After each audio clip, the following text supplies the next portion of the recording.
আমার নবী শেষ নবী, শ্রেষ্ঠ নবী, যার পরে কিয়ামত পর্যন্ত নতুন করে কোন নবুয়তের সনদ নিয়ে কেউ আসবে না।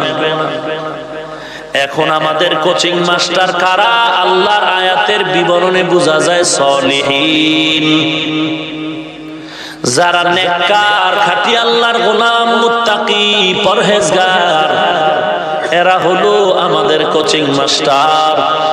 আল্লাহ বলেন খবরদার ওই সাদিকিন, সলিহিন, নেককারদের সাথে বন্ধু হয়ে থাক। ইয়া আইয়ুহাল্লাযীনা আমানুত্তাকুল্লাহ ওয়া কুনু মা'আস সাদিকিন।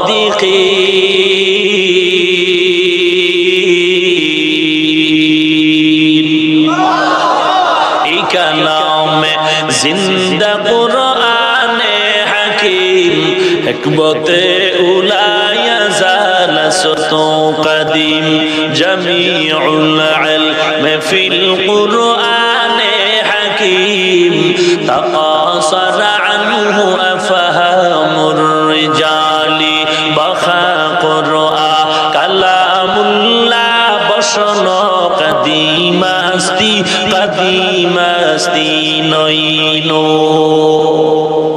আল্লাহ পাক বলেন কুনু মা'আস সাদিকিন, তোমাদের সামনে কোচিং মাস্টার আছে সলিহিন, সাদিকিন, এদের সাথেই হইয়া থাক। এমন ভাবে থাকবি যেন বাদ না যায়। কুনু আমরের সিগা কুনু।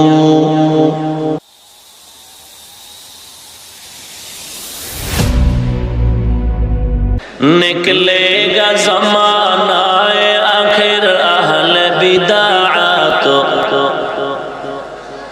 निकलेगा ज़मानाए आखिर अहले बिदाअत, इस्लाम में नई नई बाती कर ईजाद, इस्लाम में नई नई बाती कर ईजाद।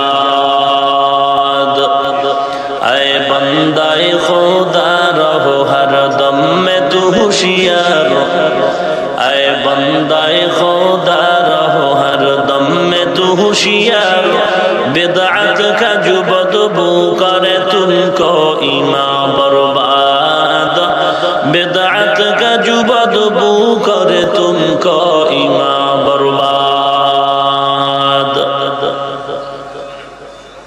আল্লাহ রাব্বুল আলামিন এবার মানুষ বানাবার জন্য শ্রেষ্ঠ মাখলুক হিসাবে পরিচয় দেওয়ার জন্য জিবরাইল আমিনকে বললেন জমিনে গিয়া তুমি মাটি নিয়ে আসো, ওই মাটি দ্বারা আদম বানাবো। জিবরাইল আমিন আসার পরে মাটি নিতে চায়, মাটি কান্না শুরু করলো। কেন কান্না শুরু করলো? ভিন্ন আলোচনা। জিবরাইল মায়ার কারণে আর পারলো না, চলে গেল খালি হাত। ও মিকাইল তুমি যাও, তুমি গিয়া জমিন থেকে মাটি নিয়ে আসো, ওই মাটির দ্বারা আমি আদম রে বানাবো।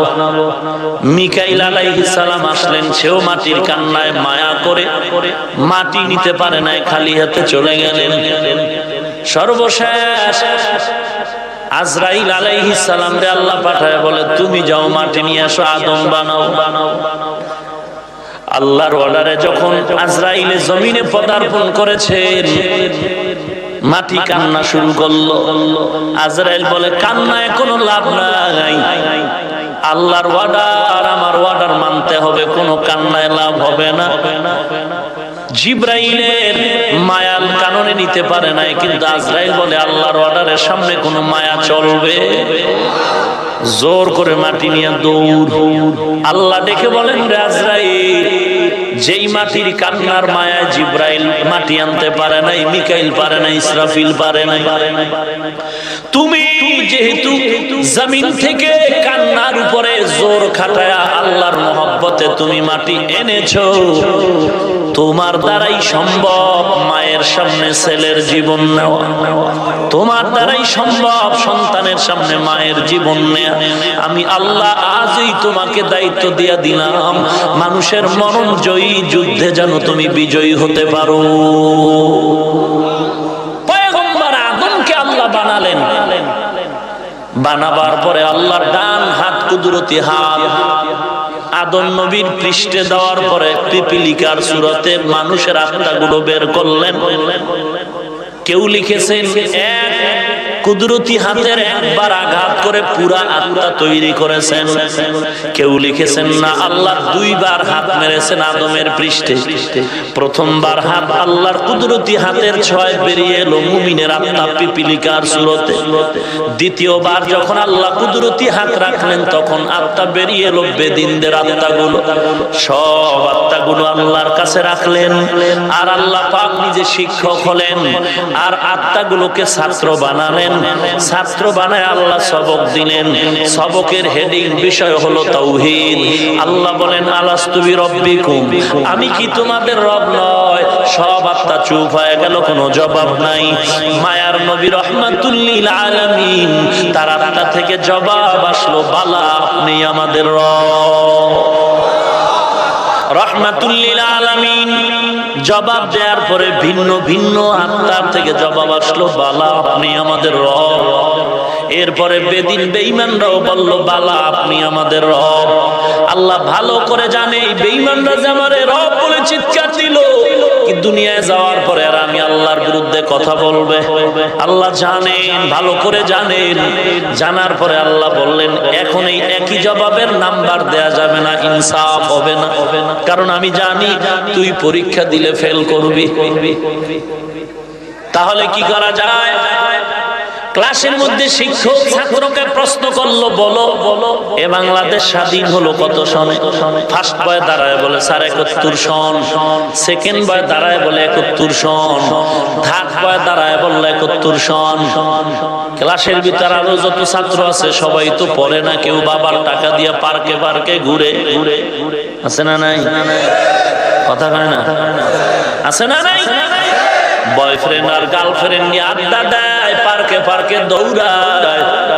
সময় মতো মেয়ে বাসায় যায় না, ছেলেও বাসায় যায় না। বুড়া বটগাছ তলা বয়ে কান্না করে, কপাল খারাপ। কেন বুড়া, কেন খারাপ? বলে মেয়েটা গত রাত 3টার সময় হিজরত করে জানি কই চলে গেল। এরা নবীর উম্মত। ক্লাসের ছাত্র সবাই পড়ে না, একদল শুধু ঘুরে আর মাস্তানি করে। লেখাপড়ার খবর নাই, বাবার টাকা দিয়ে মাস্তানি করে। বাবা আবার সুযোগ সন্ধানী মোবাইল কিনে দিল। সন্তান এই মোবাইল পেয়ে জীবনটারে অর্ধেক নষ্ট করে ফেলল। সন্তান আর জীবন নষ্ট করে কোথায় খুঁজে পায় না। বলে হঠাৎ দেখলাম গুলশান হামলায়। বাবা মা বাবায় সতর্কতা অবলম্বন না করার ফলাফল। কই মেয়ে, কই খবর নাই, মেয়েটা কোথায়? হঠাৎ খবর শুনে বন্ধু বান্ধবীদের আড্ডায় পরে মদ পান করে, গাঁজা টানে, বিড়ি টানে।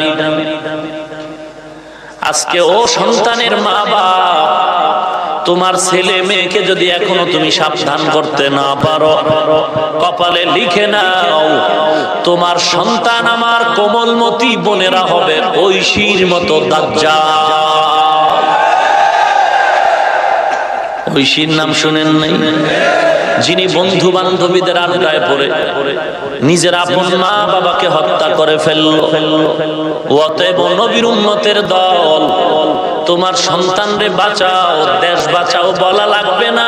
সন্তানরে যদি আড্ডাখানা থেকে, মদের আড্ডা, জুয়ার আড্ডা থেকে বাঁচাও, সমাজ সুশৃঙ্খল আদর্শবান যদি হয়ে যায়, দেশ বাঁচাও বলার দরকার নাই, দেশ এমনিই বেঁচে যাবে।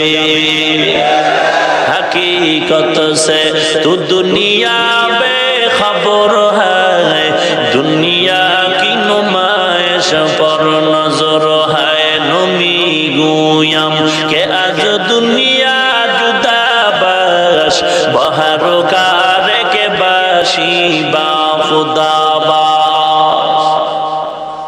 या अय्युहान नास उ'बुदू रब्बाकुम। আল্লাহ বলেন, ক্লাসের ভিতরে শিক্ষক যখন প্রশ্ন করলো, 3 দলে জবাব দিল 71 সন। First, third, second. যেটি ঘুরে এটি জানে না সম্মান কারে করে। কিন্তু চালা চোর হইলো বড় চালা, এমন চোর যে ধরা পড়ে না, বুদ্ধিমান চোর। হোটেলে ধরা খাইছে চোর, ধরা খাইছে হোটেলে, এমন ফিডা বিসমিল্লাহ সারা পাবলিকের ফিডা। আর করবি কয় জীবনেও না, কিন্তু দিলের ভিতরে পাক্কা নিয়ত, সুযোগ পেলে তোরও ছাড়ুন না। কি এমন ফিডা দিছে, ম্যানেজার কয় সামনে দৌড় দিবি, পেছনে তাকাবি না। চোর এত জোরে দৌড় দিছে, কিছু দূর গিয়ে আবার পেছনে তাকায় দেয়। ম্যানেজার কা আবার তাকাই লিখেন, সামনে দৌড় দে। চোরায় দৌড়ায় গেল, আর আসবি না। কয়েকদিন পরে আবার চোরায় ফেলে হাজির। ম্যানেজার বলে লজ্জা হয় নাই? আবার কেন আসলি? আবার কেন আসলি? মার খেয়েছো, ব্যথা কি ঘুচে নাই? আবার কেন আসলি? বুদ্ধিমান চোর বলে স্যার ওই দিন আসছিলাম আমার জরুরতে, আমার দরকারে, আজ আসছি আপনার আহ্বানে। আজ আপনার আহ্বান। কিসের আমার আহ্বান? বলে আপনি বলছিলেন পেছনে তাকাবো না, তাকা একটা আহ্বান শুনেছি। আপনার হোটেলের গেইটে লেখা আছে ধন্যবাদ, আবার আসবেন। এই জন্য আবার আসেন। বুদ্ধিমান চোর বুদ্ধি করে গরিবের পেটে লাথি মেরে কোটি টাকা গুছিয়ে নেয়, গরিব টের পায় না। কেমন রবের ইবাদত করবি, ওই রবের আগে চিন। হে মুমিন, রবের যদি পছন্দ না হয়, আমি আজকের এই বিজরার জমিনে বলে গেলাম, তুমি আমার আল্লাহর ইবাদত করা লাগবে না। তোমার বিবেক নামের আদালত যদি বলে রবের চিনতে পেরেছি, রবের ইবাদত লাগবে। তোমার বিবেক নামের আদালত যদি বলে করবা, না হয় তোমার করার দরকার নাই। এবার বুঝতে থাকো কেমন রব আমার দয়াময়, ভালো করে চিনতে থাকো।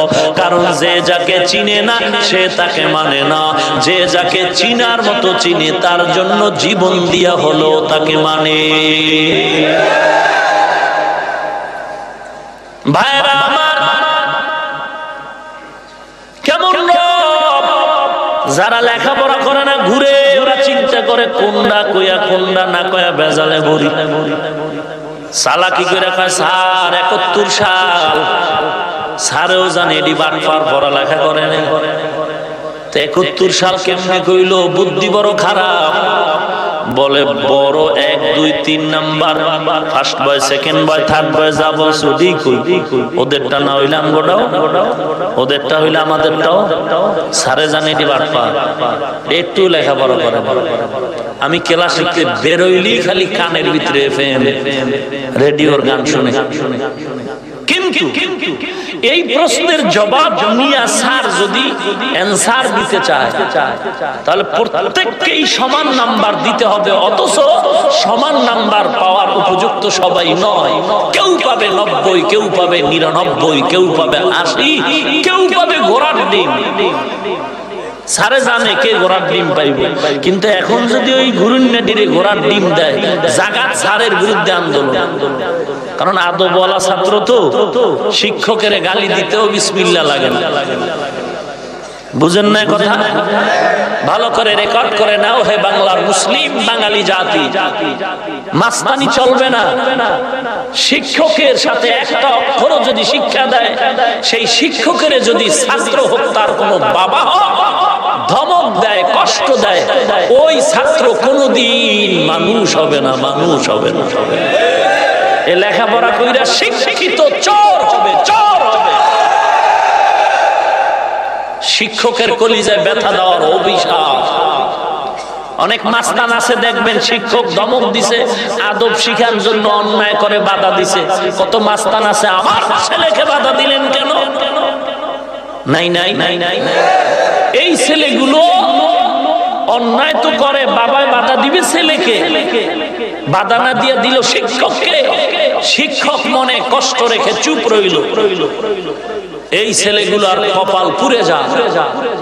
আর এই ছেলে দিয়েই পিতা মাতায় যথেষ্ট কষ্ট পায়।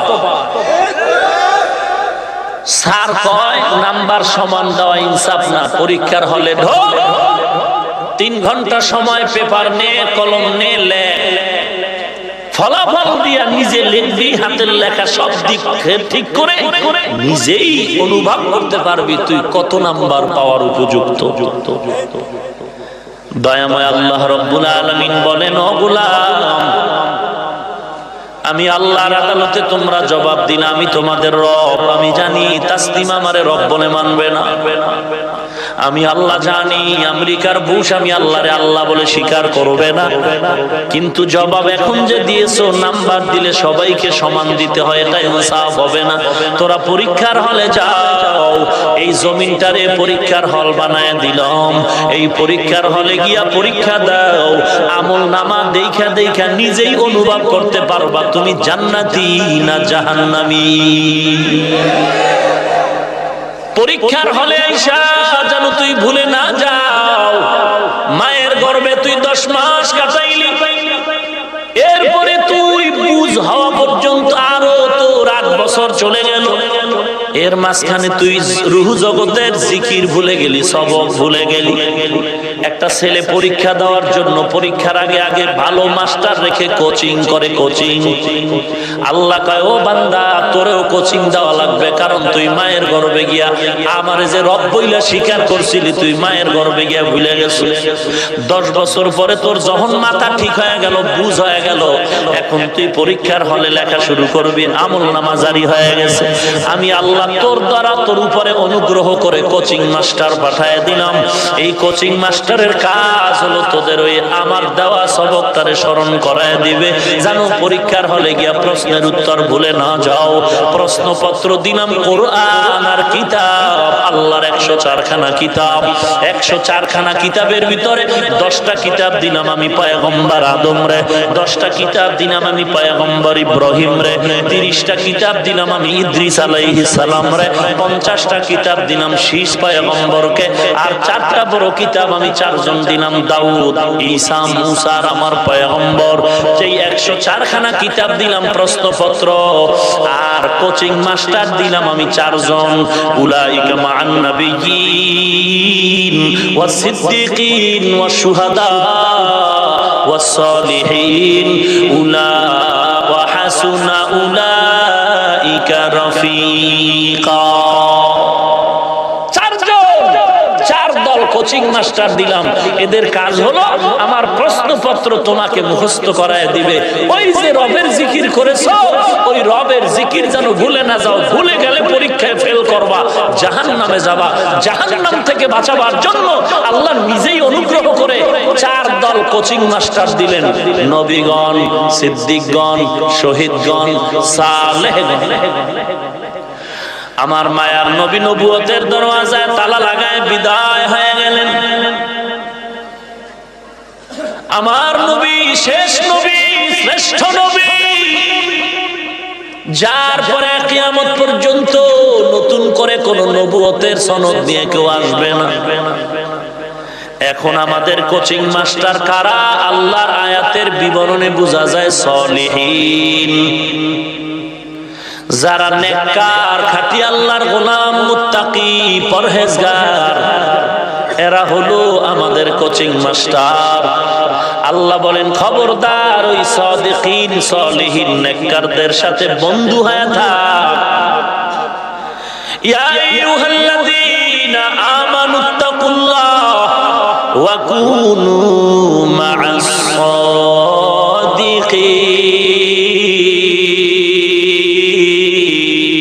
সাদিকিন। এই কালামে জিন্দা কুরআনে হাকিম, হিকমতে উলায়া জালাসতু কদিম, জামিউল ইলম ফিল কুরআনে হাকিম, তাকাসার আনহু আফহামুর রিজালি, বাখা কুরআন কালামুল্লাহ, বসন কদিমাস্তি, কদিমাস্তি নইনো। আল্লাহ পাক বলেন, কুনু মা'আস সাদিকিন, তোমাদের সামনে কোচিং মাস্টার আছে সলিহিন, সাদিকিন, এদের সাথেই হইয়া থাক। এমন ভাবে থাকবি যেন বাদ না যায়। কুনু, আমরের সিগা কুনু, আমর গঠিত হয় মুজারে থেকে। মুজারের খাসিয়াত হলো দাওয়াম ও ইস্তেমরারের অর্থ দেয় সব সময় সব সময়। কুনু মা সাদিকিন, আল্লাহওয়ালার সাথে সাদিকিনদের বন্ধু থাকো, হইও সাইরা দিও না, না বন্ধু হয়ে থাকো। কতক্ষণ বলে সব সময় থাকো। এক ডাক্তার মারা গেছে আর এক ডাক্তার দেখা, যদি মাস্তানি করো ডাক্তার মরছে আর ধরবো না, তোর নিজের চিকিৎসাও হবে না, জীবনটা নষ্ট হয়ে যাবে। তোর আত্মার রোগের জন্য চিকিৎসক আল্লাহওয়ালা সাদিকিন, এদেরকেও তুমি ভালো করে ধরে রাখো। একজন যদি ইন্তেকাল হয় আর একজন আল্লাহওয়ালার পেছনে যাও। তুমি এমন বলিও না যে আমি আর একজন আল্লাহওয়ালা ধরবো না। যদি বলো তোমার আত্মার রোগ চিকিৎসা হবে না, পরিণামে জাহান্নামে যেতে হবে। ওই রবের জিকির আল্লাহ শিখাইলেন। রব এমন মায়ার একটা শব্দ, বান্দা কোরআন শরীফ খুলবি সেখানেও রব। আলহামদুলিল্লাহি রাব্বিল আলামিন, কোরআন শরীফের শুরু খুললো, খোলার চাবি রব, আবার বন্ধ করার চাবি হলো রব। কুল আউযু বিরাব্বিন নাস, আলহামদুলিল্লাহি রাব্বিল আলামিন। নামাজে দাঁড়াবি সেখানেও রবের জিকির, রব্বানা লাকাল হামদ। বান্দা রুকুর মধ্যে যাবি রবের স্মরণ কর, সুবহানা রাব্বিয়াল আযীম। বান্দা যখন সিজদার মধ্যে যাবি রবের স্মরণ কর, সুবহানা রাব্বিয়াল আ'লা। যখন তুই দিলটা নরম করে তাহাজ্জুদের সময় হোক না কেন, ঠিক দুপুরের বেলায় হোক না কেন, সূর্য উদয়ের সময় অস্তমিতর সময় যদি দোয়া করো, আল্লাহ প্রত্যেকটা দোয়ার শুরু দিয়েই রব দ্বারা শুরু করলেন। রব্বানা যালামনা আনফুসানা, রব্বানা আতিনা ফিদ দুনিয়া হাসানা, রব্বানা ওয়াজআলনা মুসলিমাইনি লাকা ওয়া মিন যুররিয়াতিনা, রব্বানা ফাগফির লানা যুনুবানা, রব্বানা ওয়া আতিনা মা ওয়া'আদতানা। রবের জিকির কর, কে তোর সেই রব। এবার রবের পরিচয় নাও। আল্লাযী খালাকাকুম ওয়াল্লাযীনা মিন ক্বাবলিকুম, কে তোমার রব? যিনি তোমাদের সৃষ্টি করেছেন, তোমাদের পূর্ববর্তীদেরও সৃষ্টি করেছেন। ভালো করে বুঝেন, তোমরা কারা, পূর্বে কারা? এক নাম্বার জবাব হলো তোমরা বলতে ইনসান, আর পূর্বে বলতে হলো জিন্নাত। পৃথিবীতে আদম নবী আসার আগেই বলেছি 2000 বছর আগে জমিনে জিন জাতি বসবাস করেছিল। তাহলে আমি আল্লাহ তোমাদেরও বানাইছি, তোমাদের পূর্বে যারা তাদেরও আমি স্রষ্টা। তোমরা বলতে ইনসান, তোমাদের পূর্বে যারা ছিল তারা জিন্নাত। 2 নাম্বার জবাব, আল্লাযী খালাকাকুম ওয়াল্লাযীনা মিন ক্বাবলিকুম, তোমাদেরকে সৃষ্টি করেছি মানে জিন আর মানুষ একত্রে। আল্লাহ বলেন মা খালাকাতুল জিন্না ওয়াল ইনসা ইল্লা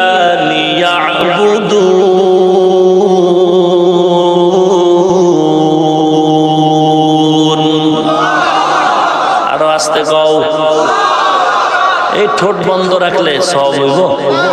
আল্লাহু আকবার বললে গুনাহ না সওয়াব। ওরে বাঙালি, আজকে কেন মার খাও, কেন মার খাও? ইহুদিরও গালি দিয়া লাভ নাই, খ্রিস্টানেরও গালি দিয়া লাভ নাই। গতকালকে টেকনাফ থেকে কক্সবাজারে আসরের সময় চলছি রাস্তা পথে, বয়ান করব কক্সবাজার সদরে। রাস্তা দিয়া চলছি সাগরের পার, পার্শ্বে পাহাড়, ওই পার্শ্বে সাগরের ওই পার্শ্বে বার্মা। তাকায় দেখতেছি বার্মার মুসলমানের বাড়ি ঘরে আগুন জ্বলতেছে। এপার থেকে চোখে তাকায় দেখি সরাসরি আগুন দেখা যায়, বাড়ি ঘর পুড়ে যায়, মানুষ চিল্লায় আর কান্না করে। আবার মানুষের আগুনের মধ্যে কাউরে ফালায় দেয়। আমার কমলমতি বোনদের মুসলিমদের ধর্ষণ করা হয়। বাড়ি ঘর থেকে মা বোনেরা রাস্তায় বসে বসে চিৎকার করে কাউকে বেঁধে জঙ্গলে ফালায় দেয়। আর ওই বার্মার সাগরের ওপারের বন্ধু বান্ধব, তাদের আত্মীয়রা এই পারও আছে আমগো দেশে।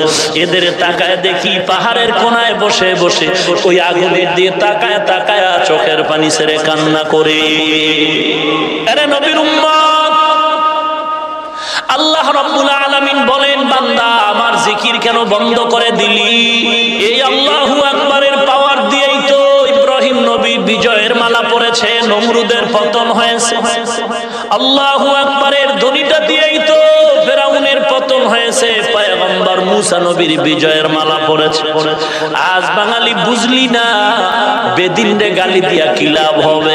তোমার আমার আমল দুর্বল, ঘরে ঘরে হারাম খানা চলছে, ইসলামী নাম নাই, নামাজ নাই, কোরআনের বয়ান নাই, কোরআনের আওয়াজ নাই।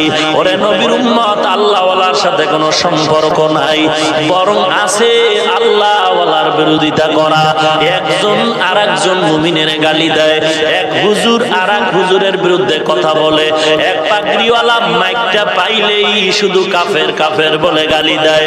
তাবলীগওয়ালারা কাফের, যারা দাঁড়ায় নবীরে সালাম দেয় না কাফের, যারা আবু হানিফার মাযহাব মানে তারা কাফের, যারা পীরের দরবারে দৌড়ায় তারা কাফের। ওরে আল্লাহর বান্দা, তুমি কাফেরের কন্ট্রাক্টরি কবে থেকে নিলা? কোরআন শরীফ কি তুমি পড়ো নাই? সূরা বনী ইসরাঈলের 53 নম্বর আয়াতে আল্লাহ বলেন, সাবধান সাবধান, ওরে মুমিন সাবধান, কাফেরের সাথেও খারাপ আচরণ করা যাবে না।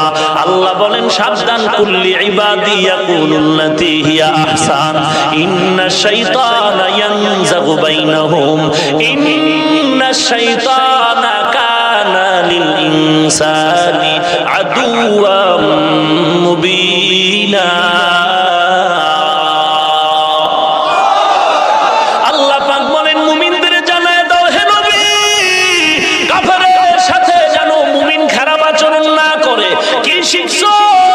কাফেরের সাথে যদি খারাপ ব্যবহার করা না যায়, তাহলে মুমিন হইয়া মুমিনের মজা করে বাস দেওয়া যাবে। তাহলে পাগড়িওয়ালা ভাই কেন আজকে গালাগালি চলবে? ওরে নবীর উম্মতের দল, আমি কয়েকদিন আগে কুমিল্লা বিশ্ব রোডে বলেছি, আমি বাইরের এক আল্লাহর গোলাম, আপনারাও একই এলাকায় থাকে, আপনাদের বাজার থেকে চাল ডাল তৈল কিনে নাকি বাজারের মাছ কিনে সবাই এক এলাকায় থাকেন। বাইরের একজন পাগড়িওয়ালা হুজুর দাওয়াত দিবেন কোরআনের বয়ান শোনার জন্য, ওই বান্দা আইসা আপনাদেরকে ডিভাইড করে যাবে, দলে দলে ভাগ করে দেয়া যাবে। এটা তো কামনা মুমিনের নয়। তার উচিত হবে আপনাদেরকে একত্রে যেন থাকতে পারে, সেই ভ্রাতৃত্ব বন্ধনের বয়ান। এই জন্য আমি একটা পরামর্শ দিয়েছিলাম, ও বাংলাদেশের মুসলমান, যত হুজুর তোমরা দাওয়াত দাও, যদি দেখো যে বান্দারা গালি দেয়, এতগুলো লোক এখানে আসলেন, কেউ বসতে পারলেন, কেউ পারলেন না, দাঁড়িয়ে দাঁড়িয়ে ভাড়া টাকা দিয়ে আসছেন আমি জানি, কেউ খানার জন্য আসেন নাই, টাকা পাওয়ার জন্য আসেন নাই, একমাত্র আসছেন কোরআনের মহব্বত, নবীর আদর্শের মহব্বতে আসছেন। আমি যদি আপনাদের এখানে পাইয়া শুধু গালি দেই, অমুকে খারাপ অমুকে খারাপ, আমি ভালো, এই রকম গীবত কইরা কইরা মাইকে যদি আমি সময় নষ্ট করি, আর আমি আলেম যদি গালি দেই, আপনাদের আমার থেকে পাওয়ার মতো কিছুই নাই।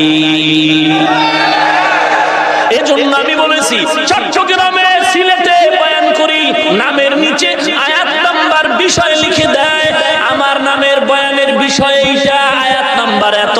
হাটহাজারী হুজুর মাগরিবের পরে বয়ান, তার বিষয় লেখা আছে নামের নিচে, আমার নামের নিচে বিষয় লেখা আছে, অলিপুরি সাহেবের নামের নিচে বিষয় লেখা আছে, আয়াত নাম্বার দেওয়া।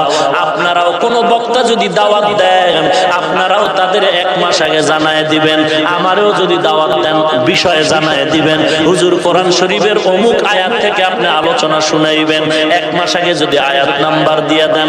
সুন্নতের উপরে আপনার বয়ানের বিষয়, নামাজের উপরে বয়ানের বিষয়, রোজার উপরে আপনার বয়ান, আপনার বিষয় হলো যাকাতের উপরে, আপনার বিষয় হলো শত্রুতা ভুইলা মুসলমান কেমনে এক হওয়া যায়, এই বিষয়ে যদি দিয়া দাও, ওই বান্দা কোরআন হাদিস দিয়া বয়ান 2 ঘন্টা করবে এই বিষয়ের উপরে। মোবাইলটা রেকর্ড করবা, আলেম ওলামাদের শুনাইবা, একটা কথা যদি ফাঁকে কোরআন হাদিসের উল্টা ঢুকায়া দিয়া যায়, তোমরা সাথে সাথে বিচারের জন্য চেষ্টা করবা, আলেমদের মাধ্যমে, আপনারা নয়। কারণ যে যাই বলুক না কেন, আলেমের সাথে যেন বেয়াদবি করা না হয়। আর মুসলমান, আমার তো ধারণা, বিষয় যদি টানায় দেন, ওই বিষয় বয়ান করতে গেলে আল্লাহর বান্দা যদি এলেম থাকে তাহলে বলবে হবে, আর যদি এলেম না থাকে বলবে আমার পেটে ব্যথা, মাথা ব্যথা, আমি আসতে পারবো না। ওরে নবীর উম্মত, আর যদি আলেম ভালো হয়, বয়ান করবে ওই বিষয়ের উপরে, ওই বিষয়ে বয়ান করতে গিয়া 2 ঘন্টা সময় চলে যাবে, গালি দেওয়ার টাইম পাবে না। গালি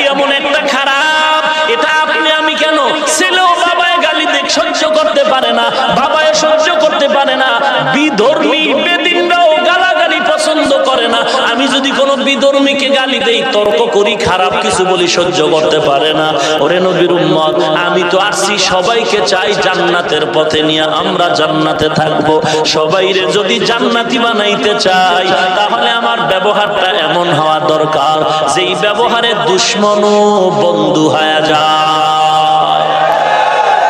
হ্যাঁ, আমারও ভুল হতে পারে, আপনারও ভুল হতে পারে, ভুলের ঊর্ধ্বে কেউ নয়। তো ভুল তো হবেই, তর্ক তো স্বামী স্ত্রীও হয়, ঝগড়া তো ছেলে মেয়ের ভেতরেও হয়, তর্ক তো বিবিদের মধ্যেও হয়। তার মানে এটা না বাবার সাথে আমার ঝগড়া লেগেছে, আমি মাইক্রে রাস্তায় ঘোষণা দিব বাবার সাথে তর্ক হয়েছে।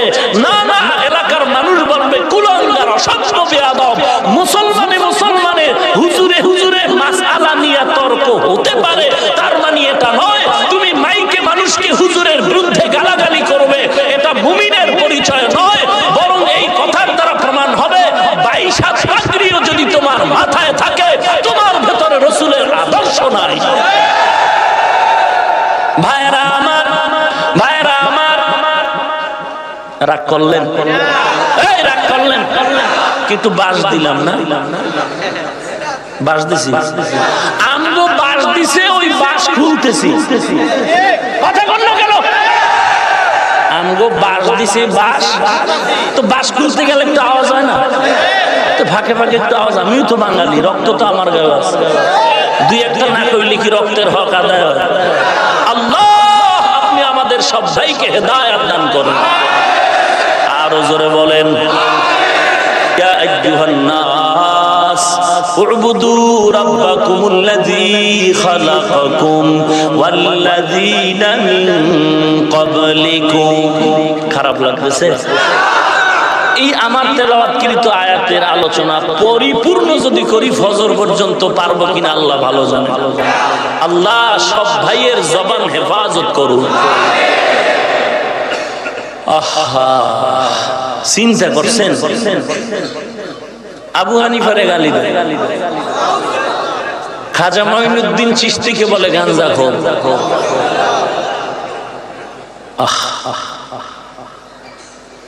ইয়া আইয়ুহান নাসু তাকু রাব্বাকুম, ইয়া আইয়ুহান নাসু উবুদু রাব্বাকুমুল্লাযী খালাকাকুম ওয়াল্লাযীনা মিন ক্বাবলিকুম। তোমাদের স্রষ্টা আমি, তোমাদের পূর্ববর্তীদের স্রষ্টাও আমি। তোমরা বলতে এক নম্বরে বলেছিলাম তোমরা মানে ইনসান, পূর্বে কারা? জিন্নাত। দুই নাম্বার জবাব, তোমরা বলতে জিন ও ইনসান, আর পূর্বে কারা? ভালো করে শুনেন, ভালো করে শুনেন। আল্লাযী খালাকাকুম মানে তোমরা মানুষ আর জিন, ওয়াল্লাযীনা মিন ক্বাবলিকুম তোমাদের পূর্বে কারা ছিল? এ জমিনে জিন আসার আগে কারা ছিল? মুফাসসিরিন একরাম জবাব দিয়েছেন দুইটা প্রাণী ছিল। দুইটা, কয়টা? দুইটা প্রাণী ছিল। এই জমিনে জিন নাই, মানুষ নাই। তার আগে আদম নবী দুনিয়াতে আসার 2000 বছর আগে ছিল জিন। জিনও নাই, তার আগে দুইটা প্রাণী ছিল। মুফাসসিরিন একরাম লিখেছেন ওই দুইটা প্রাণীর নাম আল হিন আল বিন। আল হিন আল বিন, এই দুই প্রাণী কেমন ছিল আল্লাহু আ'লাম। কেউ কেউ ধারণার উপরে বলেছেন এরা আমাদের মতো চলাফেরা করত, খানা খাইতো, ঘুমাইতো। তাহলে তোমরা মানে জিন ইনসান, তোমাদের পূর্বে কারা? দুটো প্রাণী, আল হিন আল বিন। তাদেরও স্রষ্টা আমি আল্লাহ। ভাইরা আমার, আল্লাহ রাব্বুল আলামিন কত কিছুই সৃষ্টি করেছেন এই জমিনের মধ্যে। আল্লাহ রাব্বুল আলামিন বলেন তোমাদের সৃষ্টি করেছি আমি। যখন তোমাদের সৃষ্টি করেছিলাম এক ফোঁটা নাপাক পানি থেকে, চেহারাটা কেমনে বানাবো, হাত কেমনে বানাবো, কারো পরামর্শ নিছি? কারো পরামর্শ নেই নাই। আমি বানাইবার সময় এক, খাওয়ানোর সময় আমি এক, ইবাদত করার সময় তুমি কেন দুইজনারে ডাকো? বানাইছি আমি আল্লাহ একা, তোরে রিজিক দিয়েছি আমি আল্লাহ সেই এক আল্লাহরে ডাকতে গিয়া কেন আরেকজনের অংশীদার বানাও? সাবধান। ফালা তাজআলু লিল্লাহি আনদাদাও ওয়া আনতুম তা'লামুন।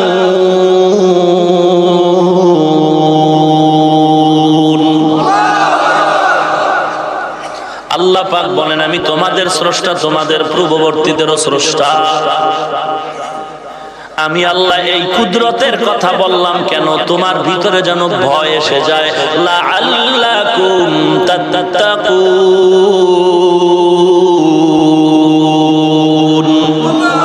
তাকওয়া অর্জন করার জন্য আল্লাহর ভয় তোমার অন্তরে ঢুকুক।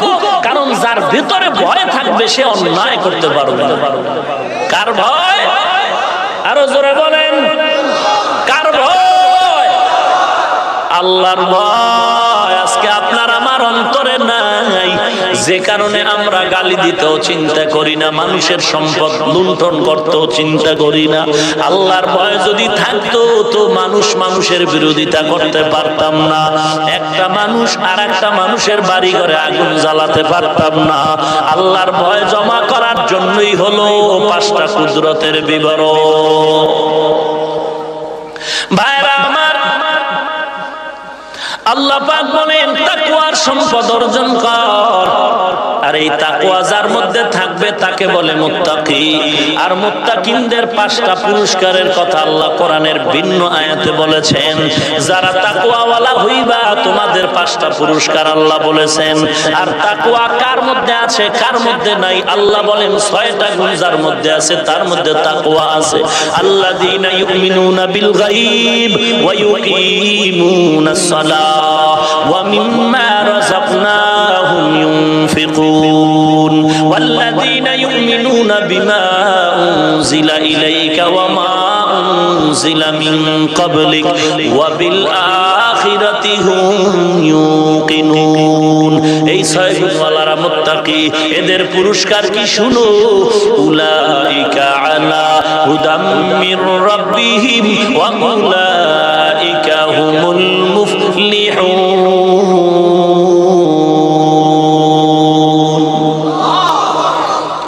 ভাইরা আমার, এই 5টা কুদরতের বিবরণ দিয়া আল্লাহর নবী বয়ান করেন সাহাবায়ে কেরামদেরকে। ও সাহাবায়ে কেরাম, আল্লাহ রাব্বুল আলামিন এই 5 কুদরতের সাথে এক করে আরো 5টা নিয়ামত দান করেছেন ইয়াহইয়া আলাইহিস সালাম রে।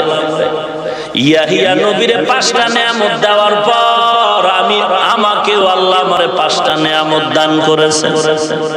ওরে নবীর উম্মতের দল, আল্লাহ পাক রব্বুল আলামিন বলেন কুদরত এবার শুনে নাও। কেমন কুদরতের মালিক? আমি আল্লাহ তোমাদের জন্য জমিন বানাইলাম। আল্লাযী জাআলা লাকুমুল আরদা ফিরাশা ওয়াস সামাআ বিনাআ। আমি আল্লাহ তোমাদের জন্য জমিনটারে বিছানা বানায় দিলাম। এ জমিন তোদের জন্য বিছানা বানাইছি। জমিন এই বিজ্ঞানের ভাষায় বলে পৃথিবী।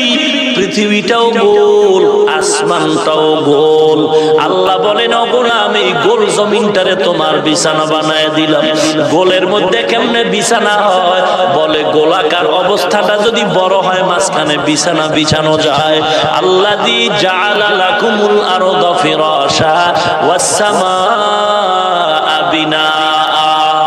আমি আল্লাহ জমিনটারে তোমার জন্য বিছানা বানায় দিলাম। আলাম নাজআলিল আরদা মিহাদা ওয়াল জিবালা আওতাদা। আল্লাহ পাক জমিন বানাইছেন আমাদের বিছানা। কেমন বিছানা? এর নিচে কোনো খুঁটি নাই, হাওয়ার উপরে এই জমিন। কিসের উপরে? জমিনটা গোল। কেমন সুন্দর জমিন! এ জমিনটা কত বড়! পৃথিবীর বিজ্ঞানীরা মোটামুটি একটা আয়তন বের করেছে আন্দাজের উপরে, ধারণার উপরে। এই যে জমিন, এখান থেকে বরাবর যদি 12,000 কিলোমিটার নিচে যান, এখান থেকে সরাসরি যদি জমিন খনন করে 12,000 কিলোমিটার নিচে যান, এই জমিন থেকে 12,000 কিলোমিটার নিচে গেলে পাইবেন আমেরিকা নামে একটা মহাদেশ। যদি আপনি পূর্ব পশ্চিমে ঘুরে যান, পূর্ব দিক দিয়েও যদি ঘুরে আমেরিকায় যান 21,000 কিলোমিটার, যদি পশ্চিম দিক দিয়ে ঘুরে যান 21,000 কিলোমিটার, টোটাল 42,000 কিলোমিটার এ জমিনের আয়তন। যদি আপনি উত্তর দক্ষিণ হয়ে যান ওখানে 3-4 কিলোমিটার কম, কারণ পৃথিবীটা গোল ঠিক আছে, তবে ফুটবলের মতো গোল নয়, তরমুজের মতো। কিসের মতো? তরমুজের মতো গোল। তরমুজটা পুরাটাই গোল না হালকা একটু লম্বা? হালকা লম্বা। আল্লাহ পাক বলেন, ও গোলাম, এ জমিন তোমার খেদমতের জন্য বানাইছি। হাওয়ার উপরে জমিনটা আছে, হেলে দুলে যদি যায় মরে যাবি, পড়ে যাবি। আমি আল্লাহ জমিনটার স্থির করে দিলাম। আলাম নাজআলিল আরদা মিহাদা ওয়াল জিবালা আওতাদা। এই জমিন আমি পাহাড় দিয়া স্থির করে রাখলাম। আল্লাযী জাআলা লাকুমুল আরদা ফিরাশা ওয়াস সামাআ বিনাআ। আমি আসমানটারে তোমার ছাদ বানায় দিলাম, ছাদ। মুফাসসিরিনে কেরাম লেখছেন আসমান জমিন সব মিলে একটা ঘর। ঘরের মধ্যে যেমন ফ্লোর থাকে, এই দুনিয়া নামক ঘরের ফ্লোর হলো জমিন। ঘরের মধ্যে যেমন ছাদ থাকে, এই দুনিয়া নামক ঘরের ছাদ হলো আসমান। এরপরে ঘরের মধ্যে টেবিল, চেয়ার, গাছ, ফল, হান্ডি বাসন, খানার সব আঞ্জাম। আল্লাহ বলেন, এই দুনিয়া নামক ঘরের মধ্যে চলার জন্য রাস্তা লাগবে, দরজা লাগবে, পানি লাগবে, আগুন লাগবে। এই দুনিয়ার সব আমি ব্যবস্থা করে দিয়েছি। আল্লাযী জাআলা লাকুমুল আরদা ফিরাশা ওয়াস সামাআ বিনাআ।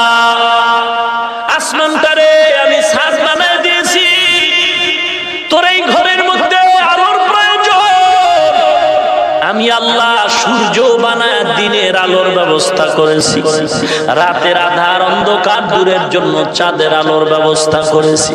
কেমন কুদরতের মালিক, একটু চিন্তা করে দেখ। আমারে পছন্দ হয়নি, আরে তোর মালিক আল্লাহরে যদি পছন্দ হয় তাহলে সেই রবের ইবাদত করবি। কেমন দয়ার মালিক। ওই যে সূর্য আমরা দেখতে পাই, এটা চতুর্থ আসমানে সূর্য। কোন আসমানে? কথা বল না কেন? আল্লাহ পাক রব্বুল আলামিন বলেন, কেমন আসমান আমি বানাইলাম, বেগাইরে আমাদিন তারাউনাহা। এটার কোনো খুঁটি নাই। আসমানের খুঁটি আছে? ও ভাই, আসমানের খুঁটি আছে? কেউ কেউ বলেছেন আসমানের খুঁটি আছে। যেদিন খুঁটি থাকবে না আসমানও থাকবে না। ওই আসমানের খুঁটিকে আল্লাহর ওলি মুফাসসিরিনরা লিখেছেন, এই আসমানের খুঁটি হলো জিকির করনেওয়ালা মুমিন। এই জমিনে যতদিন আল্লাহর নামের জিকির চলবে ততদিন আসমান ভাঙবে না। যেদিন মুমিন থাকবে না সেদিন আসমান আসমানের জায়গায় থাকবে না। অতএব আসমানের খুঁটি হলো আল্লাহর জিকির করনেওয়ালা মুমিন। ভাইরা আমার, এই যে আসমানটা দেখি কত দূরে, খুবই কাছে। শিক্ষক ছাত্ররা কয়, বলতো আসমান কাছে না হিমালয় পর্বত কাছে? ছাত্র ডেকে বলে, স্যার আসমান অনেক কাছে, হিমালয় পর্বত দূরে। কেমনে বললি? বলে, স্যার আসমানটারে দেখা যায়, হিমালয় পর্বত আমিও দেখি না, বাবাও দেখে না।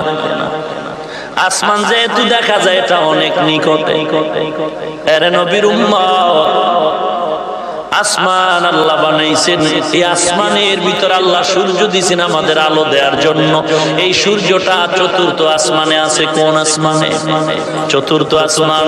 এই জমিন থেকে মহাশূন্য, এই যে শূন্য খালি জায়গা, এর দূরত্ব হলো 500 বছরের পর।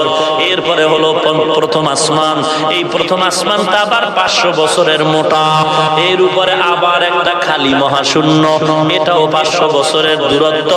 এর উপরে হলো দ্বিতীয় আসমান, 500 বছরের মোটা। এর উপরে আর একটা মহাশূন্য, 500 বছরের দূরত্ব। এর উপরে হলো তৃতীয় আসমান, 500 বছরের মোটা। তার উপরে হলো আবার আর একটা মহাশূন্য, 500 বছরের দূরত্ব। তার উপরে হলো চতুর্থ আসমান। চতুর্থ আসমান থেকে 500 বছর 500 বছর 500 বছরের তিনটা মহাশূন্য, 3 আসমান পেরিয়ে জমিনে আলো দেয় কিভাবে?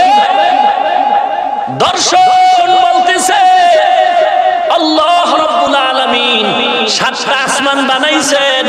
প্রত্যেকটা আসমান আল্লাহ বানাইছেন স্বচ্ছ গ্লাসের মাধ্যমে। সব আসমানগুলো স্বচ্ছ গ্লাস দ্বারা তৈরি। কেমন স্বচ্ছ? আল্লাহ বানাইছেন স্বচ্ছ, সেটা কতই যে সুন্দর। আর চতুর্থ আসমান কেন? সপ্তম আসমান থেকে গ্লাসওয়ালা আসমান ভেদ করে সূর্যের পাওয়ার তো অনেক প্রখর। এই পাওয়ারটা জমিনে আসতে কোনো বাধা আসবে? কথা বলেন না কেন? আর ওই সূর্যের আলোর থেকে চাঁদে আলো পায়। যেদিন চাঁদের সাথে জমিনটা হায়েল হয়ে যায় সূর্যের আলোর থেকে, সেদিন চাঁদ হয় গ্রহণ। চন্দ্র গ্রহণ কেন হয়? বলে সূর্যের আলোর থেকে চাঁদে আলো দেয়। যেদিন এই জমিনটা চাঁদের আলো দিতে সূর্যের ছায়া পড়ে যায়, তখন সূর্য গ্রহণ হয়। কারণ এই সূর্যটা হলো বিজ্ঞানীর ভাষায় পৃথিবীর থেকে 13 লক্ষ গুণ বড়, 9 কোটি 30 লক্ষ মাইল দূরে।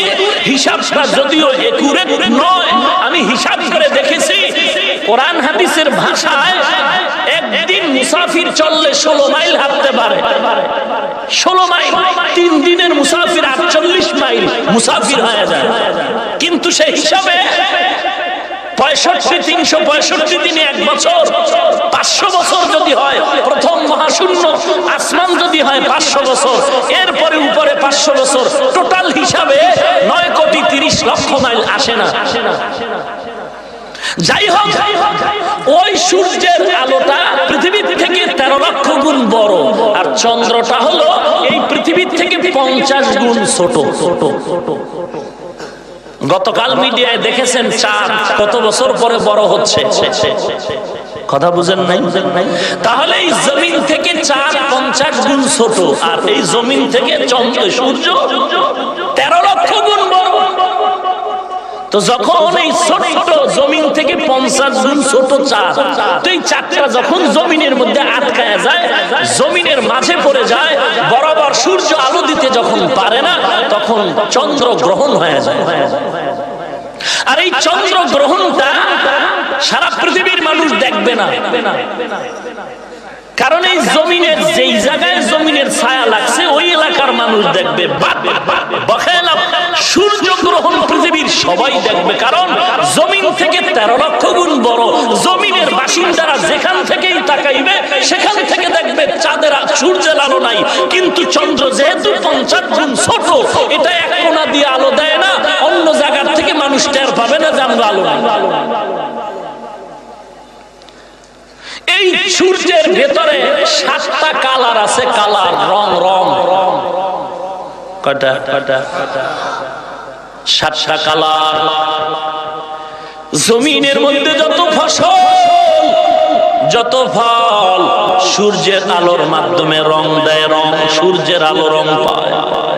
দেখবেন একটা আম গাছ, আম গাছের উপর দিয়ে যেই সূর্যের আলো বেশি লাগে, সেখানে আমটা খুব রঙিন হয়ে যায়। ভিতরের আমের রং কম, কারণ পাতার কারণে সূর্যের আলো ভেতরে পুরো ঢুকে নাই।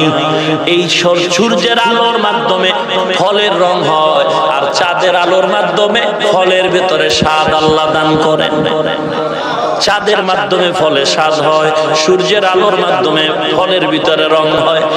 একটা টুকরি, আমাকে বরিশাল কয় হাজি, টুকরি, ধান টান মাপে না, এই টুকরি দিয়ে আপনি খাড়ি দিয়ে আপনি ঘাস চিনেন? ঘাস এটারে ঢাইকে রাখেন, ঘাস ঢেকে রাখেন। এক সপ্তাহ পরে এই খাড়িটা উঠায় দেখবেন পুরা ঘাস সাদা, সবুজ নাই। কেন? সূর্যের আলো পায় নাই, যে কারণে রং হতে পারে নাই। সূর্যের আলো দিয়ে আল্লাহ পাক রঙের ব্যবস্থা করেছেন, চাঁদের আলো দিয়ে আল্লাহ পাক ফলে স্বাদ দিয়েছেন। আম গাছের যেই আমে দেখবেন উপর দিয়ে চাঁদের আলো পড়ে, ওই আম মিষ্টি বেশি। ভেতরের আমে চাঁদের আলো কম, স্বাদ কম। কাদের কুদরত দারি বরকামাল, আনতা রব্বি আনতা হাসবি যুল জালাল, তুহি কাদের জলিলুল্লাহ জাহাদার, বহরহালে তুহি মেরা নিগাহদার, আল্লাযী জাআলা লাকুমুল আরদা ফিরাশা ওয়াস সামাআ বিনাআ। আরো আগাবো? অনেক কষ্ট হচ্ছে আপনাদের, অনেকে উঠে উঠে চলে যাচ্ছে কেন? আল্লাহ আপনি মাহফিল কবুল করুন। কই যাও রে ভাই? এ দুনিয়া সারিয়া কোথায় যাবি ভাগিয়া, এ দুনিয়া সারিয়া কোথায় যাবি ভাগিয়া, মরণ তোমায় লইবে ঘিরি যতই কর বাহানা, মরণ তোমায় লইবে ঘিরি যতই করো বাহানা। চিন্তা করে দেখো না কবরে কি যাইবা না, চিন্তা করে দেখো না কবরে কি যাইবা না। যেই কবরে আল্লাহ সারা বন্ধু কেহ থাকবে না, যেই কবরে আল্লাহ সারা বন্ধু কেহ থাকবে না। চিন্তা করে দেখো না কবরে কি যাইবা না, চিন্তা করে দেখো না কবরে কি যাইবা না। ও নবীর উম্মতের দল, আল্লাহ কেমন কুদরতের মাওলা, আসমানটারে তোমাদের ছাদ বানায় দিলেন। আল্লাহ এরপরে বলেন জমিনটারে বিছানা বানাইলাম। এরপরে আল্লাহ কি বলেন? আল্লাযী জাআলা লাকুমুল আরদা ফিরাশান ওয়াস সামাআ বিনাআ ওয়া আনজালা মিনাস সামাই মাআ। আল্লাহ আসমান থেকে বৃষ্টি দান করেন। কোথা থেকে? আসমান থেকে বৃষ্টির ব্যবস্থা করেন। যদিও আসমান থেকে কখনো বৃষ্টি হয় না, জমিন থেকে সমুদ্রের পানি দ্বারা আল্লাহ বৃষ্টির ব্যবস্থা করেন। আসমান থেকে কেন বলা হলো? বলে আসমানের শাব্দিক অর্থ হলো উঁচু, উপর। উপর উপর থেকে যেহেতু বৃষ্টি আসে, উপর কতটুকু? বলে আজকেও তো কক্সবাজার থেকে বিমান যোগে ঢাকায় আসলাম, সামান্য উপরে উঠলেই মোবাইলের দেখলাম নেটওয়ার্ক আছে।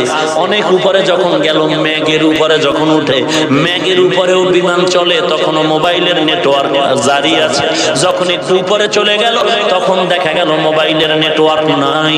তাহলে মেঘ, এই যে মেঘ দেখা যায়, এটা ওই সমুদ্রের বঙ্গোপসাগর, প্রশান্ত মহাসাগর, আটলান্টিক মহাসাগর, এ সমস্ত সমুদ্রের মধ্যে দেখবেন বাষ্পের মতো জলীয় বাষ্পগুলো বাতাসে উড়ে, এগুলো উড়ে উড়ে উপরে চলে যায়। দেখবেন এগুলো উইরা একটু এক জায়গায় গিয়ে জমা হয়। আর এগুলো দেখবেন সব সময় দক্ষিণ থেকে উত্তরের দিকে চাপে, সব সময় দক্ষিণ থেকে উত্তরের দিকে চাপে। এই জলীয় বাষ্পগুলো যখন বালুর কণার মতো উড়তে থাকে বাতাসে, আকাশের ভেতরে, তখন এইটা একটা রং ধরে, সূর্যের আলো ধরে। দেখবেন আপনি দক্ষিণ পশ্চিম না পূর্ব, দক্ষিণ পূর্ব কোণে দেখবেন লাল রঙের একটা পাইপের মতো দেখা যায়, মনে হয় সমুদ্রের থেকে পানি উঠানের পাইপ। এটাকে বলে রংধনু।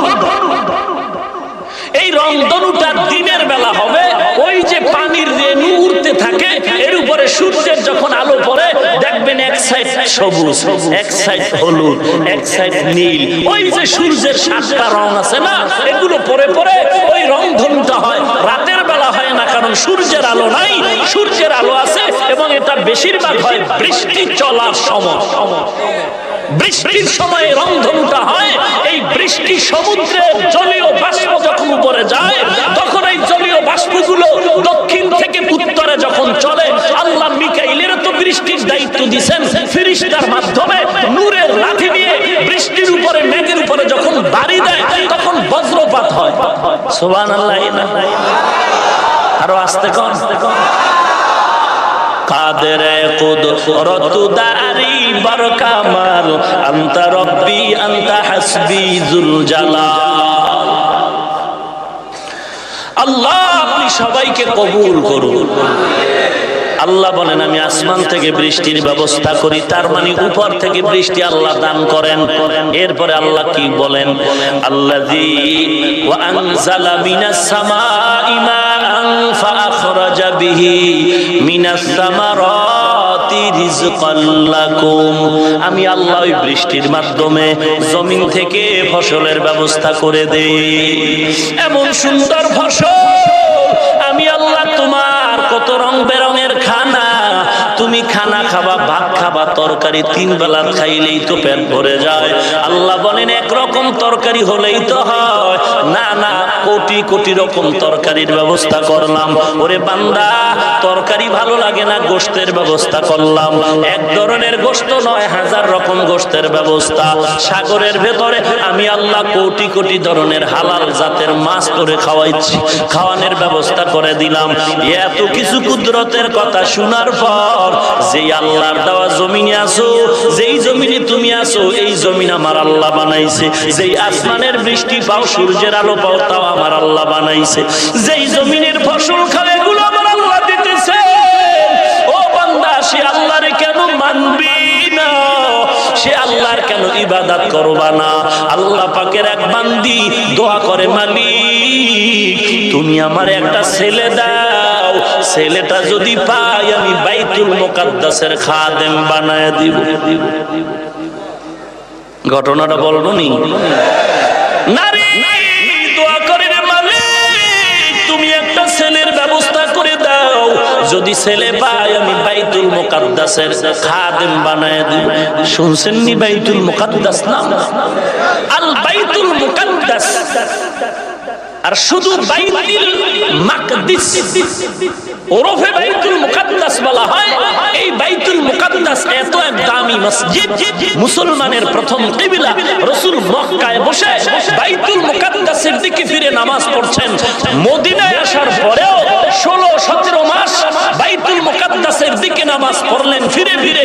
ওই বাইতুল মুকাদ্দাস সম্পর্কে রাসূল বলেন, আল্লাহর ঘর বাইতুল্লাহ এক রাকাত নামাজে 1 লক্ষ রাকাত নামাজের সওয়াব, আর বাইতুল মুকাদ্দাসে 1 রাকাত নামাজে 50,000 রাকাত নামাজের সওয়াব। বাকি রইল আমার নবীর মসজিদ, মসজিদে নববী। মসজিদে নববীর মধ্যে নামাজ পড়লে কোন হাদিসে আছে 50,000, কোন হাদিসে আছে 1000। তবে 1000 যেই হাদিসে, হাদিসটা মজবুত হাদিস। যেই হাদিসে বলা হয়েছে মসজিদে নববীতে 1 রাকাতে 50,000, ওই হাদিস নিয়ে রাবীদের মধ্যে কিলোকাল আছে। রাবী বর্ণনাকারীদের নিয়ে একটু কিলোকাল আছে, কথাবার্তা আছে, ইখতিলাফ। তবে 1000 হাদিসের বেলায় কোনো ইখতিলাফ নাই।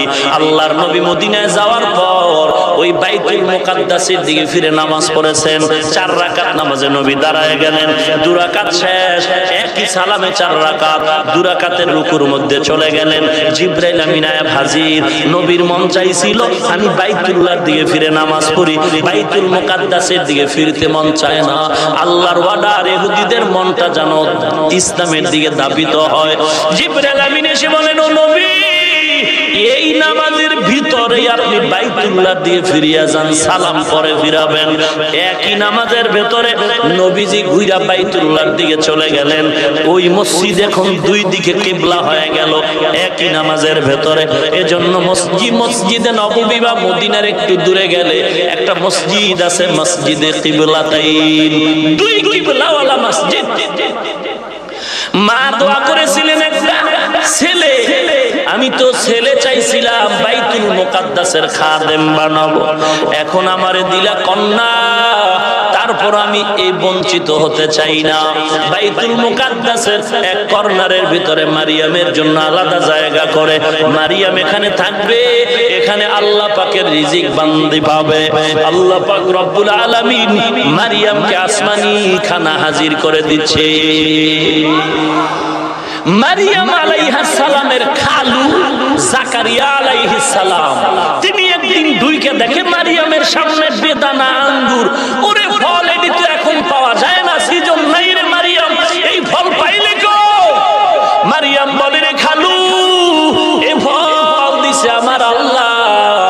জাকারিয়া নবী চোখের পানি ছেড়ে কয়, ওরে দয়ার মালিক, তুমি অসিজনে যদি মারিয়ামের ফল দিতে পারো, আমারে কেন একটা ছেলে দিতে পারো না? আল্লাহ পাক রব্বুল আলামিন জাকারিয়ার কান্না কবুল করে কয়, জাকারিয়া সংবাদ নাও, ইয়াহইয়া নামের এক সন্তান তোমারে দেওয়া হবে। ইয়াহইয়া আলাইহিস সালাম মারিয়ামের খালাতো ভাই, মারিয়াম আলাইহিস সালামের খালাতো ভাই ইয়াহইয়া আলাইহিস সালাম। ইতিহাসে লেখে 1,24,000 নবী রাসূলের মধ্যে একজন নবী ইয়াহইয়া, যিনি জীবনে বিবাহ করেন নাই। ইয়াহইয়া আলাইহিস সালাম, ইয়াহইয়া আলাইহিস সালাম কালেমার খেদমত করে। ঈসা নবীও তো মারিয়ামের গর্ভে চলে আসলো। লম্বা ঘটনা। আল্লাহ ইয়াহইয়া নবীর উপরে ওহী নাজিল করে বলে, ইয়াহইয়া রে, আমি তোমারে 5টা নেয়ামত দিলাম, তুমিও নেয়ামতের শুকর আদায় করো, তোমার উম্মতেরও 5 নেয়ামতের কথা জানায়া দাও। ইয়াহইয়া নবী ভুলে গেছে। কয়েকদিন পরে ঈসা নবী ডাক দিয়া কয়, আপনি যদি না বলেন আমি আল্লাহর পক্ষ থেকে জানায়া দেই। ইয়াহইয়া নবী বলে, না না, আমি জানায়া দেই, এই সওয়াব থেকে বঞ্চিত হওয়া যায় না।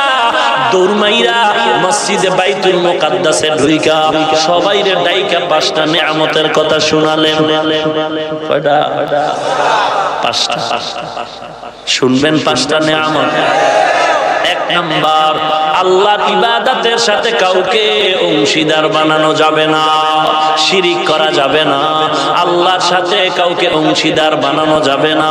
ফামান কানা ইয়ারজু লিকা রাব্বিহি ফালইআমাল আমালান সালিহা ওয়ালা ইউশরিক বিইবাদাতি রাব্বিহি আহাদা।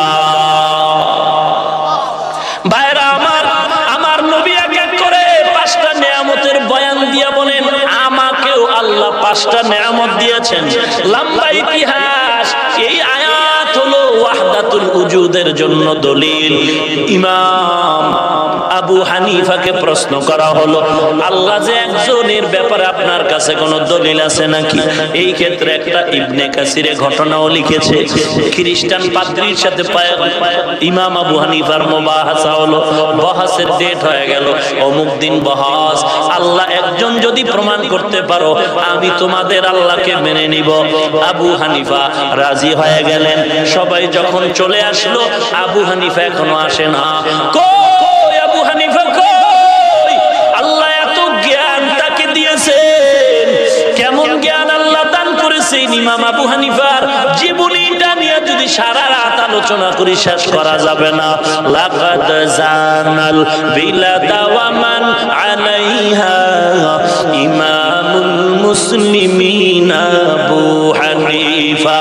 আবু হানিফা বুদ ইমামে বাসাফা আসরাজে উম্মতানে মুস্তফা।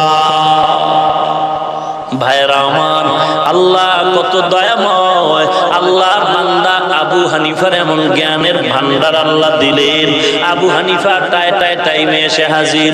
খ্রিস্টান পাদ্রীর মাথা গরম, এত দেরি কেন হলো রে ইমাম আবু হানিফা? বলে, আমি বাড়ির থেকে আসছিলাম অনেক তাড়াতাড়ি, কিন্তু নদী সামনে, নদী পার হওয়ার কোনো কিছু নাই। আমি দীর্ঘ টাইম অপেক্ষায় বসে রইলাম। হঠাৎ করে দেখলাম একটা গাছ ভাসতে ভাসতে আসলো। গাছটা এসে আমার সামনে নিজে নিজেই তক্তা হয়ে গেল। নিজে নিজে তক্তা একটার সাথে আর একটা লেগে লেগে কিস্তি হয়ে গেল, নৌকা হয়ে গেল। আমি নৌকায় উঠলাম, মাঝি নাই, মাল্লা নাই। নৌকায় একা একা আমারে নদী পার করায় দিল। খ্রিস্টান ডাক দিয়ে কয়, রে তার ছিঁড়ে গেল নাকি তোমার? তুমি কি পাগল হয়ে গেছো?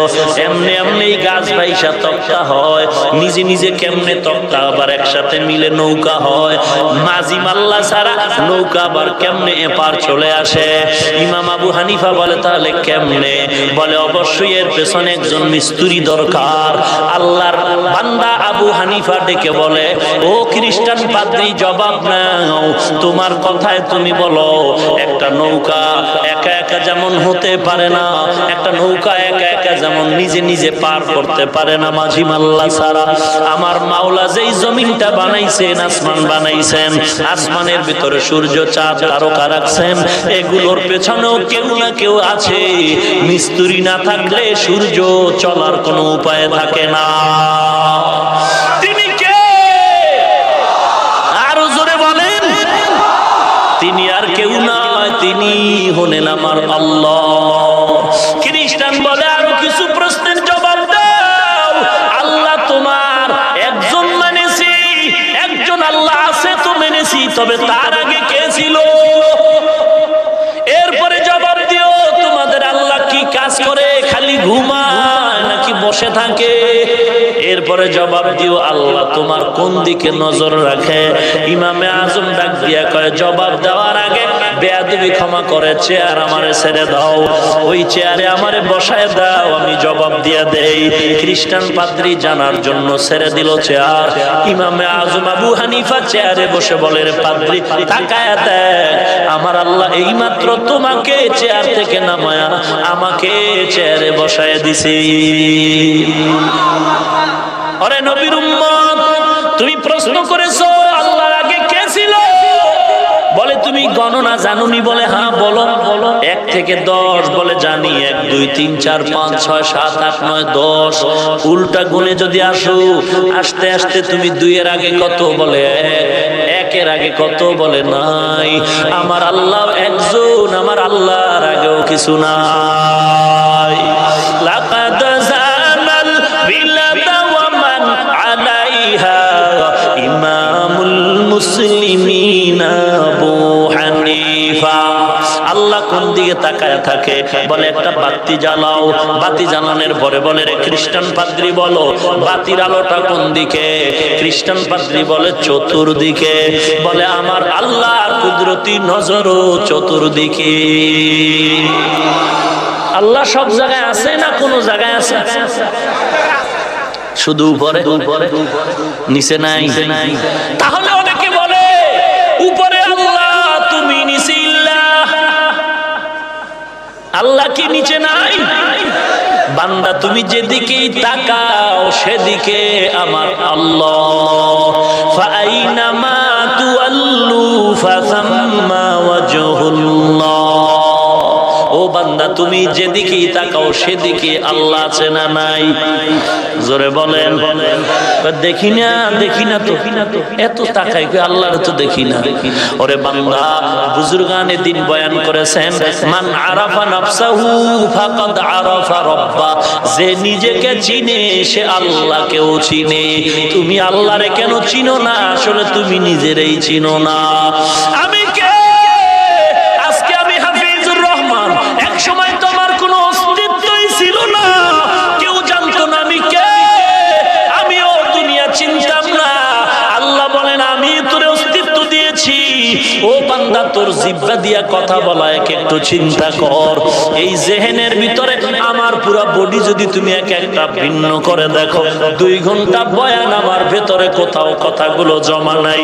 একের পরে এক, একের পরে এক সাজানো কথা কে বের করে দেয়? ওরে বান্দা, একটা মেশিন চলে 2 ঘন্টা চলার পরে ফ্যানের বাতাস দিয়া ঠান্ডা করো, মাইক গরম হয়, মাউথ গরম হয়ে যায়। ওরে তুমি 30 বছর 40 বছর 60 70 বছর জিহ্বা নামের মেশিনটা দিয়া নারায় নারায় কত কোটি কোটি কথা তুমি সাপ্লাই দিলা। একবারও চিন্তা করেছো এই কথাগুলো কোন মেশিনের দ্বারা তৈরি হয়? যদি একবার তালাশ করতি, খুঁজে পাইতি, কেউ না, তিনি আমার আল্লাহ। ওরে বান্দা, সে আল্লাহকে এখনো চিনো নাই রে মুমিন। ইমাম মালিককে প্রশ্ন করা হলো আল্লাহ যে একজন, কোন দলিল আছে নাকি? ইমাম মালিক বলেন ও ভাই, আল্লাহ যে একজন চমৎকার দলিল হলো। দেখো রে গোলাম, এক একই মায়ের গর্ভ থেকে কত সন্তান বের হয়, একই মায়ের গর্ভের 5টা মেয়ে 5টা ছেলে, একজনের চেহারার সাথে আর একজনের চেহারার মিল নাই, একজনের কণ্ঠের আওয়াজের সাথে আর একজনের কণ্ঠের আওয়াজের মিল নাই। ওরে আল্লাহর কুদরত ধরে কেন বান্দা তুমি আজ আল্লাহরে চিনো না? আল্লাহর জমিনে থাইকা কেন তুমি আল্লাহরে মানতে পারলা না? ওরে কয়দিন আর বাহাদুরি করবি রে যুবক, কয়দিন আর আল্লাহর বিরোধিতা করবা? আজকে এত বয়ানের পরেও কেন তুমি দাঁড়িয়ে রাখতে চাও না, নামাজ পড়তে চাও না? আমার দলে আসো বলি নাই, আমার টুপি মাথায় দাও বলি নাই, তুমি যে কোনো টুপি মাথায় দাও, চাই তুমি নবীর আদর্শওয়ালা হও। আমি 5 কল্লি টুপি মাথায় দিলাম, এই জন্য আমি বলবো না যে সবাই 5 কল্লি মাথায় দাও, কারণ আমার ইমানের হালাতের কথা বলছি। 5 কল্লি টুপি আমি মাথায় দিলাম, তবে অন্য টুপিওয়ালাকে আমি হিংসাও করি না, বাঁকা নজরেও দেখবো না। আমি গোল লম্বা জামা, কলার ছাড়া জামা পরলাম, যারা অন্য পোশাক পরেছে আমি হিংসাও করি না, বাঁকা নজরও দেখি না। আমি কওমি মাদ্রাসায় পড়েছি, কওমি মাদ্রাসায় পড়েছি, হাটহাজারী থেকে শুরু করে মেখল পটিয়া মাদ্রাসা, উজানি মাদ্রাসা, এরকম হাজার হাজার মাদ্রাসা, কওমি মাদ্রাসা, যেই মাদ্রাসায় 40 বছরের ইতিহাস বাঙালি প্রমাণ করেছে, যেখানে লেখাপড়ার দ্বারা কোনো সার্টিফিকেট নাই, কোনো চাকরি নাই। আমরা বেলুলেস মোল্লার দল, আমাদের কোনো টাইম নাই। এক সময় অনেকে বলতো কওমি মাদ্রাসার আলেমরা হলো বোবা, কথা বলতে জানে না। আল্লাহর শুকর, অহংকার করছি না রে ভাই, শুধু বাংলাদেশ কেন, সারা দুনিয়াতে যদি তালাশ করো আমাদের কওমিদের অবদান ফালায় দিতে পারবা না। ওরে নবীর উম্মতের দল, আমরা কোটি টাকার ব্যবসাও করি না রে ভাই, সরকারি চাকরিও করি না, কোন রকম জীবন যাপন করি, কিন্তু অন্য মাদ্রাসাওয়ালা, স্কুল কলেজ ভার্সিটির বিরুদ্ধে কখনো কথা বলি না। আমার বয়ানটা তুমি ইন্টারনেটে ঢুকে সার্চ করো, একটা বয়ান শুনে আমাকে বলো কোন বয়ানে আমি গালাগালি করেছি। আল্লাহ মাফ করে দিন, আমার ভুল হতে পারে, এটা স্বাভাবিক, তোমারও ভুল হতে পারে। ভুল যদি পাও ইমানের মহব্বতে আমারে ধরায় দাও, আমি তওবা করে নিব। পিছনে পিছনে বইলা মুনাফিকের খাতায় নামটা লেখাইও না। অনুরোধ করে বলছি, যদি ভুলে দুই একটা বলে ফেলি বলো, তওবা করে নেই। ভুল তো হতে পারে, ভুলের ঊর্ধ্বে আমি নয়, তবে আমি কওমিতে পড়ে অন্য প্রতিষ্ঠানকেও গালি দেই না, বাঁকা নজরে বলি না, বরং মনটা এমন নরম করে চলি, জুতা দুইটাও যদি তোমার সোজা কইরা চলা লাগে, তারপরেও যদি দেখি তুমি ইসলামের দিকে আগায় গেছো, রাসূলের সুন্নতের উপর আগায় গেছো, আমার দিল খুশি হবে, তোমার জুতা টানা আমার সার্থক হয়ে যাবে। গতকালকে কক্সবাজারে বয়ান করলাম, এর থেকেও অনেক মানুষের ঢল, বয়ানের পরে মোনাজাত করলাম, মোনাজাতের পর লোকজন চলে যাবে, এক হিন্দু ছেলে আইসা বাম কিনারায় দাঁড়ায় বলে, হুজুর দীর্ঘ টাইম বয়ান শুনলাম, আমাকে একটু কালেমা পড়ায় মুসলমান বানায় দেয়। ওরে নবীর উম্মত, আর কি আল্লাহ দিবে? আপনাদের পায়ে হাত রেখে আমি দোয়া চাইতেছি, আল্লাহ যদি ডেকে বলে, রে হাফিজ কত নেয়ামত তোরে দিলাম, কি শুকর আদায় করছো?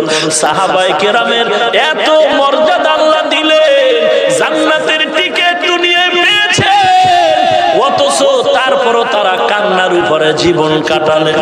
আবু বকর সিদ্দিক কত বড় দামি, নামাজে দাঁড়ায় দাঁড়ায় কান্না করে।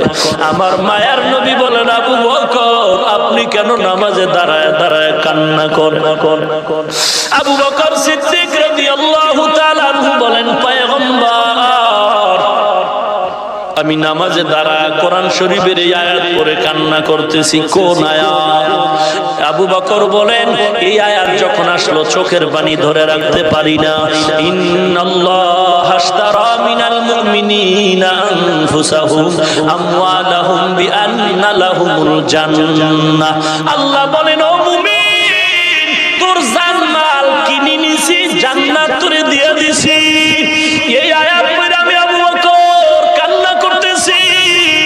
কে সে আবু বকর সিদ্দিক টাইটেলের সাক্ষী আমার আল্লাহ। আবু বকর রাস্তা দিয়া যায়, ইহুদিরা বয়া বয়া আল্লাহর বিরুদ্ধে কথা বলে। এই আয়াতের বয়ান দেখেই পাইলাম আহা। আবু বকর যখন যায়, নরম দিলের মানুষ তো, ইহুদি আল্লাহরে গালি দিছে, আবু বকরের কানে আওয়াজটা গেছে, এমনি দৌড় দিয়া গিয়া দেরি নাই একটা চটকানা লাগায় দিছে ইহুদির গাল বরাবর, ঠাস করে চড়। আবু বকর সহ্য করতে পারে নাই, ইহুদি দৌড়ায়, মায়ার নবীর কাছে গিয়া আবু বকরের বিরুদ্ধে বিচার দায়ের করল। নাম কয় না, নবী আপনার সাহাবী আমারে মেরেছে। কেন মেরেছে? আমরা কথা বলতেছি, গুঞ্জন হাসি তামাশা করি, আবু বকরের নাম বলে না, আমাদের এসে আপনার এক সাহাবী হঠাৎ চর মেরে দিল, বিচার চাই। নবী হয়তো ভাবছেন ওমর হয়তো এই কাম করেছে, ওমরের দ্বারা এই কাজ হয়তো মেজাজ গরম হয়ে গেছে। ওমর বলে কোন সাহাবী? বলে আপনার সাহাবী আবু বকর। নবী আশ্চর্য হয়ে গেলেন, আবু বকর? ডাকো আবু বকরের, ডাকো। আবু বকর দাঁড়ায় আছেন, ইহুদি সাক্ষী দাও, হ্যাঁ আমারে মেরেছে। সাক্ষী আরো 2-3 জন। নবী বলেন আবু বকর আপনি বলেন। আবু বকর বলেন পয়গম্বর আল্লাহর বিরুদ্ধে কথা বলেছে, আমি দেরি না করে চর মেরেছি, সত্য কথা। চর মেরেছি। ইহুদি আল্লাহরে কি বলছো? ইহুদি কয় না বলি নাই। দেখছেন নি কেমন পেশ? ইহুদি বলে না আল্লাহর বিরুদ্ধে কিছু বলি নাই। আবু বকর আপনি যে বললেন আল্লাহর বিরুদ্ধে বলছে, সাক্ষী আছে? নাই নাই তো কসম খান। আবু বকর কসম খাইল। ইহুদি সেও আবার শপথ করলো, বেজাল। ইহুদি যখন শপথ খেয়ে ফেললো, এখন বিচার আবু বকরের উপরে হয়ে যাবে। ইহুদিকে নবী ডেকে বলেন, ইহুদি তুমি তোমার বিচার আদায় করে নাও। আবু বকরের গালের উপরে চর লাগায় দাও। ইহুদি যখন কদম বেরিয়ে সামন দিকে গিয়া আবু বকরের গালের উপরে হাত দিবে, হাতটা দেওয়ার আগে আল্লাহ জিব্রাইলের পাঠায় দিয়ে ওরে নবী সাবধান, আবু বকর সিদ্দিক যে সত্য কথা বলেছে, আমি আল্লাহ হলাম সাক্ষী।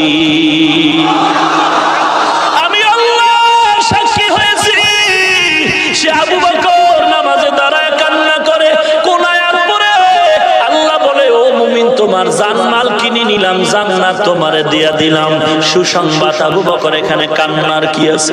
আবু বকর চোখের পানি ছেড়ে বলেন পয়গম্বর আমি আবু বকর কাপড়ের দোকান দেই, দোকানে আজকে সকালবেলা একটা মহিলা আসলো, মহিলা ঈশা অনেক আগে একটা কাপড় কিনে নিছিল, কাপড় ফেরত দিল, কাপড়টা ফেরত দিল।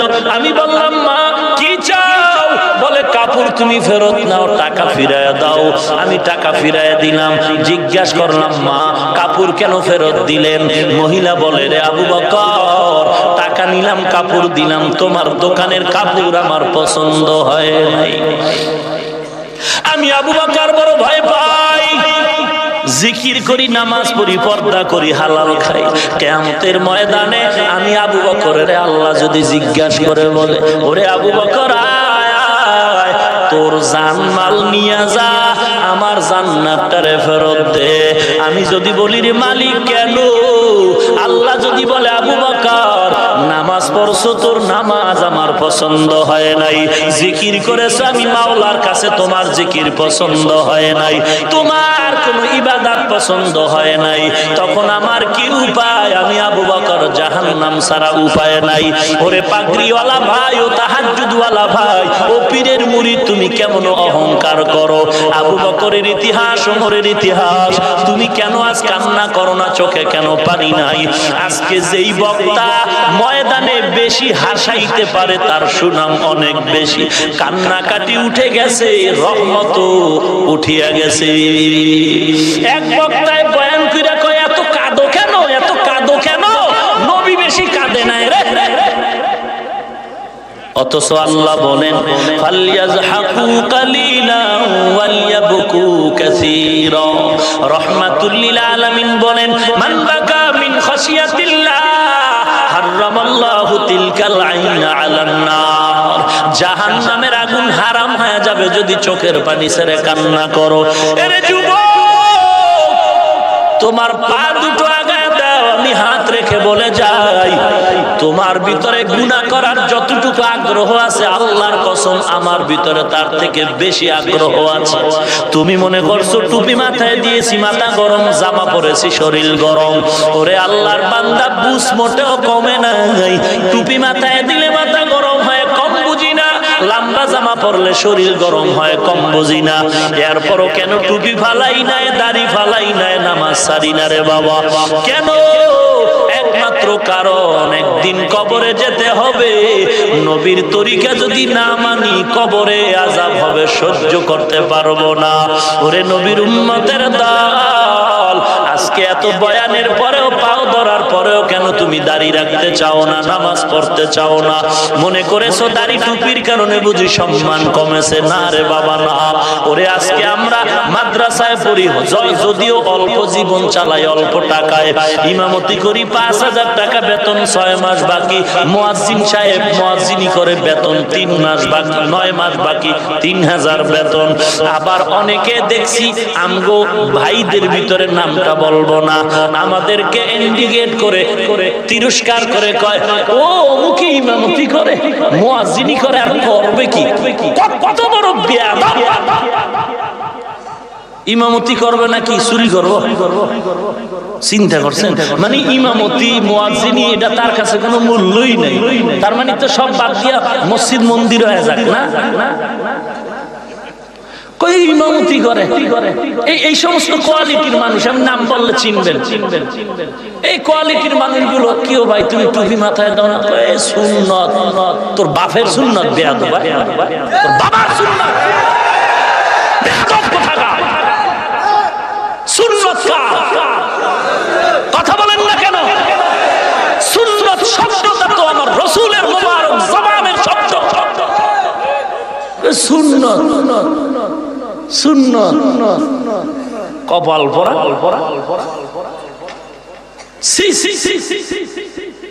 আল্লাহ আপনি হেদায়েত দান করেন। ভাইরা আমার, রাগ করলেন? আপনি আকাম করবেন, এতে দোষ নাই, আমি কইলেই দোষ। আল্লাহ আপনি হেদায়েত দান করেন।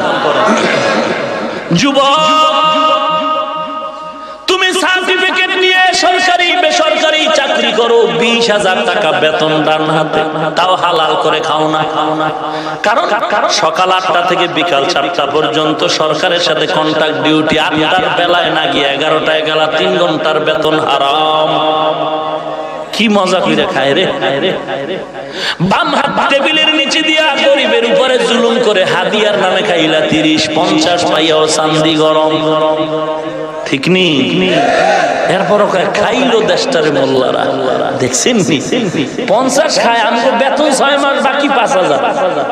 এরপর দেশটা খাইলো মোল্লারা। ওরে আমরা যদি খাই তো ভাগে পাইবে কেউ? খাই না, এইতেই কলিজা পোড়ায়। দেখছো মুরগির রান টানে কেমনে রে? কি কে খাওয়া? জোরে বলেন। দেশি মুরগি ছাড়া কোন চোরেও তো আমাদের সামনে আনে না, জানে যে বরদোয়া দিলে ঘর বাড়ি সব আগুন জ্বলে যাবে। কে খাওয়া? জোরে বলেন। আহা, এরপর আল্লাহরে চিনলাম না। কেমন আমার আল্লাহ!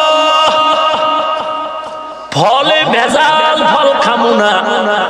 আল্লাহর বান্দা কয় 6 ঘন্টা ভিজায় রাখছি, খাইবেন না? মানে 6 ঘন্টা ভিজায় রাখছি, কোনো বিপদ হবে না। ওরে নবীর উম্মতের দল, এখানে এত মানুষ, হাজার হাজার হাজার মানুষের ঢল, একজন জ্ঞানী আল্লাহর বান্দা কি দাঁড়ায় বলতে পারবেন 40 বছর 45 বছর এই বাংলাদেশের ইতিহাসে সার্টিফিকেটের অভাবে, চাকুরির অভাবে কোন হাফেজ সাহেব, কারি সাহেব, আলেম বিবির জন্য, ছেলে মেয়ের জন্য কোথাও ভিক্ষা করেছে নাকি? না বাবা, ভিক্ষা করে নাই। আল্লাহ এমন সম্মান দান করেছেন, কোটিপতিরাও মনে হয় এত শান্তি আর সম্মানে নাই। সম্মানকে দান করেছেন। আজকে বর্তমান সরকার বাহাদুর, আমাদের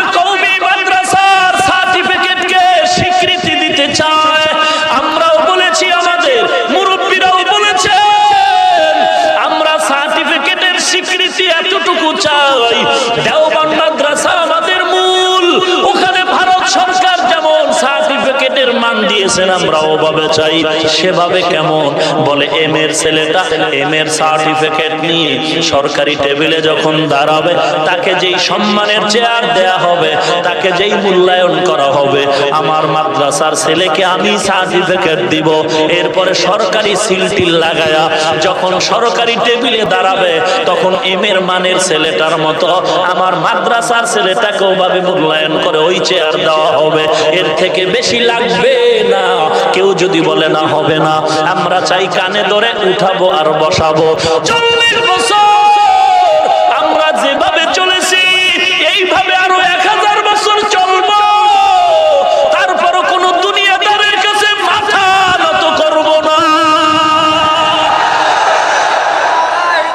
ভাইরা আমার, মাথা নত করা যাবে না রে মুমিন। আমরা তো চাকরির জন্য পড়ি নাই, বড় কীর্তি চাকরি ভাবি। ওরে আল্লাহর বান্দা কসম, চাকরির জন্য আমরা পড়ি নাই। আমরা পড়েছি আল্লাহর গোলামির জন্য। এখন আল্লাহর গোলামি করতেছি, আমরা আল্লাহর গোলামিতে আছি, দুনিয়া আমগো পেছনে দৌড়ায়। কথা বলেন ঠিক কি না? ও নবীর উম্মতের দল, আল্লাহর মহব্বত অন্তরে ঢুকাও। আল্লাহ পাক রব্বুল আলামিন এত নিয়ামত দান করেছেন।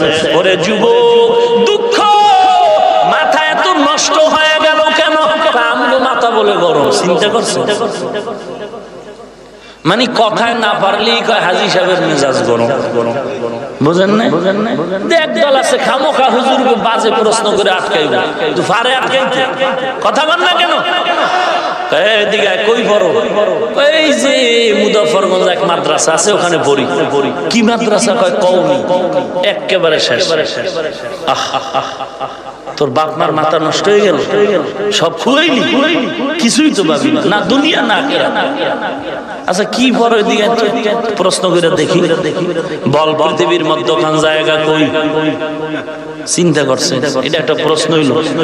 এই ছেলে কি উত্তর দিল? আল্লাহ পাক রব্বুল আলামিন রাসূলের আদর্শের টুপি সুন্নতের মধ্যে জ্ঞানের ভান্ডার রেখেছেন।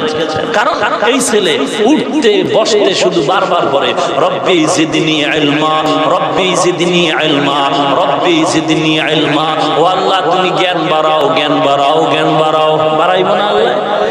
জ্ঞানের ভান্ডার খুলে দিছে। ডাক দিয়া কয়, ও স্যার, আপনি যেই জায়গায় বসে আছেন এটা পৃথিবীর মধ্যখান জায়গা। তুই কেমনে কইলি? কইলি মানে মাথায় টুপি পছন্দ হয় না? আমি মিথ্যা বলি না। যদি আপনার সন্দেহ হয় আমি মিথ্যা বলেছি, আপনি একটু মাপ দেন, মাপ দিয়া দেখেন পৃথিবীর মধ্যখান জায়গা কই।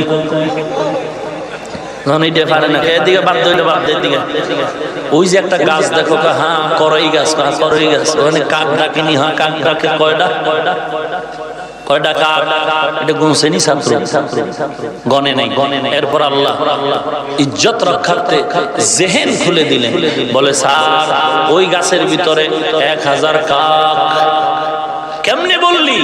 বলে আপনি যদি বিশ্বাসঘাতক হন, আমার কথা যদি বিশ্বাস না করেন, গণনা করে যদি দেখেন 1000-এর কম, বুঝবেন আমেরিকায় বেড়াইবার জন্য গেছি। যদি দেখেন বেশি, বুঝবেন আমেরিকাতে এখানে বেড়াইবার জন্য আইছি। হুজুর দেখলে শয়তানও ভয় পায়। ছাত্ররা বসে বসে মুড়ি খায়। কয়েকজন মুড়ি চিনেননি? মুড়ি। শয়তান গিয়া কয়, আমার পেটে ঠাডা পড়ছে, কিছু দেস না? আমরা তো চান্দা দিয়া খাই, তুমিও কিছু দেও।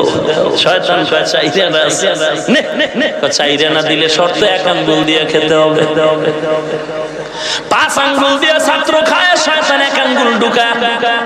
একটা আঙ্গুলের মাথায় কোন রকম একটা মুড়ি উঠে, মুহের ভিতরে দেওয়ার আগে নাকের বাতাসে পড়ে যায়।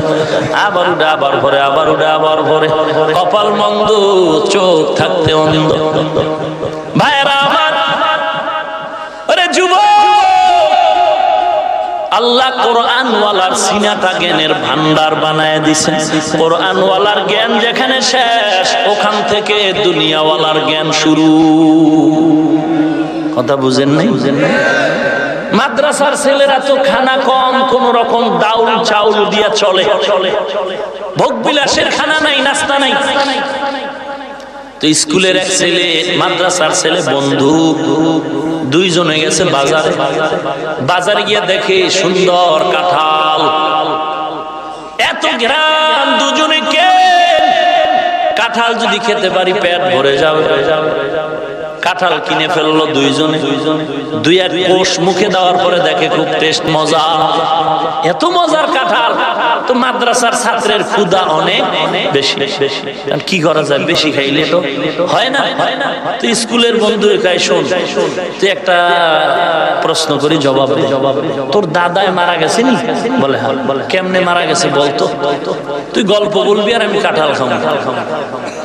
তুই স্কুলের বন্ধু দাদার কাহিনী বলতেছে, হঠাৎ আমার দাদা অসুস্থ, মোবাইল আমার বাবার কাছে, বাবা অ্যাম্বুলেন্স নিয়ে দৌড়ায়, বাড়ি গিয়া দাদারে নিয়ে হসপিটালে হাজির। দোকান বন্ধ, 1 মাস গেল গিয়া, ব্যবসায় লস আর লস। দাদারে কোন রকম সুস্থ করে আবার বাড়ি। কয়েক মাস পরে দাদা আবার যায়, আবার বাবা দোকান বন্ধ করে আবার দৌড়। এদিক দিয়ে ছাত্র তো কাঁঠাল খাইতে। স্কুলের ছেলে ফাঁকে ফাঁকে দুই একটার গল্প। যখন কাঁঠাল খেয়ে সীমানার শেষ প্রান্তে, এইবার কয় দাদার মরণ একেবারে শেষ, জানাজা টানাজা হইছে, দোয়া টোয়া, গরু মহিষ ভেড়া দুম্বা উঠ জবাই করে খাওয়াইছে। এইবার কয় আমি কইলাম তুই ক। মাদ্রাসার ছাত্র, তুই বল তোর দাদায় মরছে কেমন? মাদ্রাসার ছাত্র, আমার দাদার মরণের কাহিনী তেমন লম্বা না, পড়ছে আর মরছে, পড়ছে আর हकीकत से तो दुनिया में खबर है, दुनिया की नुमाइशों पर नजर है। নবীর উম্মতের দল অনুরোধ করে বলছি, রে বাবা, কোরআনওয়ালাকে তুমি বাঁকা নজরে দেখবা না, তুমিও কোরআনটারে লাগাও। এর যুবক দুনিয়া কিচ্ছু না, নবীজির সুন্নতের আমলওয়ালা হয়ে যাও, নবীর আদর্শের টুপি লাগাও, দাড়ি লম্বা করে দাও, নবীর আদর্শের সুন্নতি পোশাকটা পরো, কোরআন তেলাওয়াত করো। ও পর্দার আড়ালের মা, ও বৃদ্ধ বাবাজিরা, ও যুবক ভাইরা, মনটা কি চায় না তুমি কোরআনওয়ালা আলেমের মা হও, হাফেজে কোরআনের মা হও? আমিও তো মায়ের সন্তান, আমার মাও তো মা, ও মা তুমিও তো মা, আমার বাবাও তো বাবা, তুমিও তো একজন বাবা। কত মানুষ এসে কান্না করে, বিয়া করলাম সন্তান নাই, আল্লাহ তোমাকে সন্তান দিল, কোরআনওয়ালা বানাতে পারো নাই। অনুরোধ করে বলছি, স্কুলে পড়ো, কলেজে পড়ো, আমরা মাদ্রাসার সিলেবাসের মধ্যে ইংরেজি, অঙ্ক, ইতিহাস, ভূগোল ঢুকায়া আমাদের সিলেবাসটারে সংশোধন করে সমাধান করেছি। আর আজকে স্কুল কলেজের ভিতরে তাকায় দেখো সব ঠিক আছে, তবে কোরআন নাই। আমাদের ইমানের দাবি, প্রত্যেকটা স্কুল কলেজ ভার্সিটিতে আমার যুবক যুবতীদেরকে বাধ্যতামূলক কোরআনের ক্লাস বাধ্য করে দাও। ভাইরা আমার, এরে যুবক, আমগো হুজুর গুনি এত টেনশন কেন? আমার এই সোনার দেশে সোনার ছেলেরা লক্ষ লক্ষ যুবক সার্টিফিকেট নিয়ে বটগাছতলা বয়া কান্না করে, কোনো চাকরি নাই। আমার যুবকের চাকরির ব্যবস্থা করে দাও। হুজুর গুনিয়া টেনশনের কোনো দরকার নাই, কারণ আমরা বঙ্গভবনে যাব না, আমরা সংসদ ভবন দখল করব না, আমরা এখনো যেমন আছি, আমাগো স্বীকৃতি দিলে আমরা এমনই থাকবো, ইমামতি করব, মুয়াজ্জিনি করব, আমগো চেয়ার দখলের কোনো লোভ নাই। আমার দেশে লক্ষ লক্ষ যুবক বেকার, তাদের ব্যবস্থা করো। আমার যুবক যদি কাজের ব্যবস্থা হয়ে যায়, এ জমিনে ইফটিজিং এমনি বন্ধ হয়ে যাবে। কাজ নাই, করবো কি? বটগাছতলায় বয়া কান্দে, চাকরি পাই না, আর কি করুম? মায়ও গালি দেয়, বাপ গালি দেয়, বাড়িঘর বিক্রি করে লেখাপড়া শিখাইলাম, চাকরি পাইলি না, তো বয়া বয়া ইফটিজিং করে, আর করবো কি? এটা করতে তো হবে। আর এই যুবককে যদি চাকরি দেওয়া হয়, সকাল 8টা থেকে বিকাল 4টা পর্যন্ত ডিউটি, সে ডিউটি করে বাসায় এসে ক্লান্ত, গোসল করে খানা খেয়ে ঘুমিয়ে যাবে, ফজরের সময় উঠে আবার 8টার ঘন্টা ধরার জন্য ডিউটি যাওয়ার জন্য সে পাগল থাকবে, ইফটিজিং করার সময়ই হবে না। ভাইরা আমার, অতএব আমি অনুরোধ করি যে যেই লাইনে আছেন না কেন কোরআন শরীফটার আমল শুরু করে দেন। আর আমার মায়ার নবীর সুন্নতের আমল, RAB, army, police, BDR, OC, DC SP, শিক্ষক, প্রফেসর, ডাক্তার, ইঞ্জিনিয়ার, শ্রমিক আছে, কৃষক আছে, ব্যবসায়ী আছে, চাকরিজীবী, দাড়িওয়ালা, নামাজি যুবক, অভাব নাই রে যুবক। তোমার মতো দাড়িওয়ালা যুবক নামাজি স্কুলে পড়ে অভাব নাই, কলেজে পড়ে অভাব নাই, তুমি কেন পারবা না? ওরে যুবক, দাড়ি না রাখার কারণে কোনো লাভ হয় নাকি? আমাকে বলো, আমিও দাড়ি কাটতে রাজি, কোনো লাভ আছে না?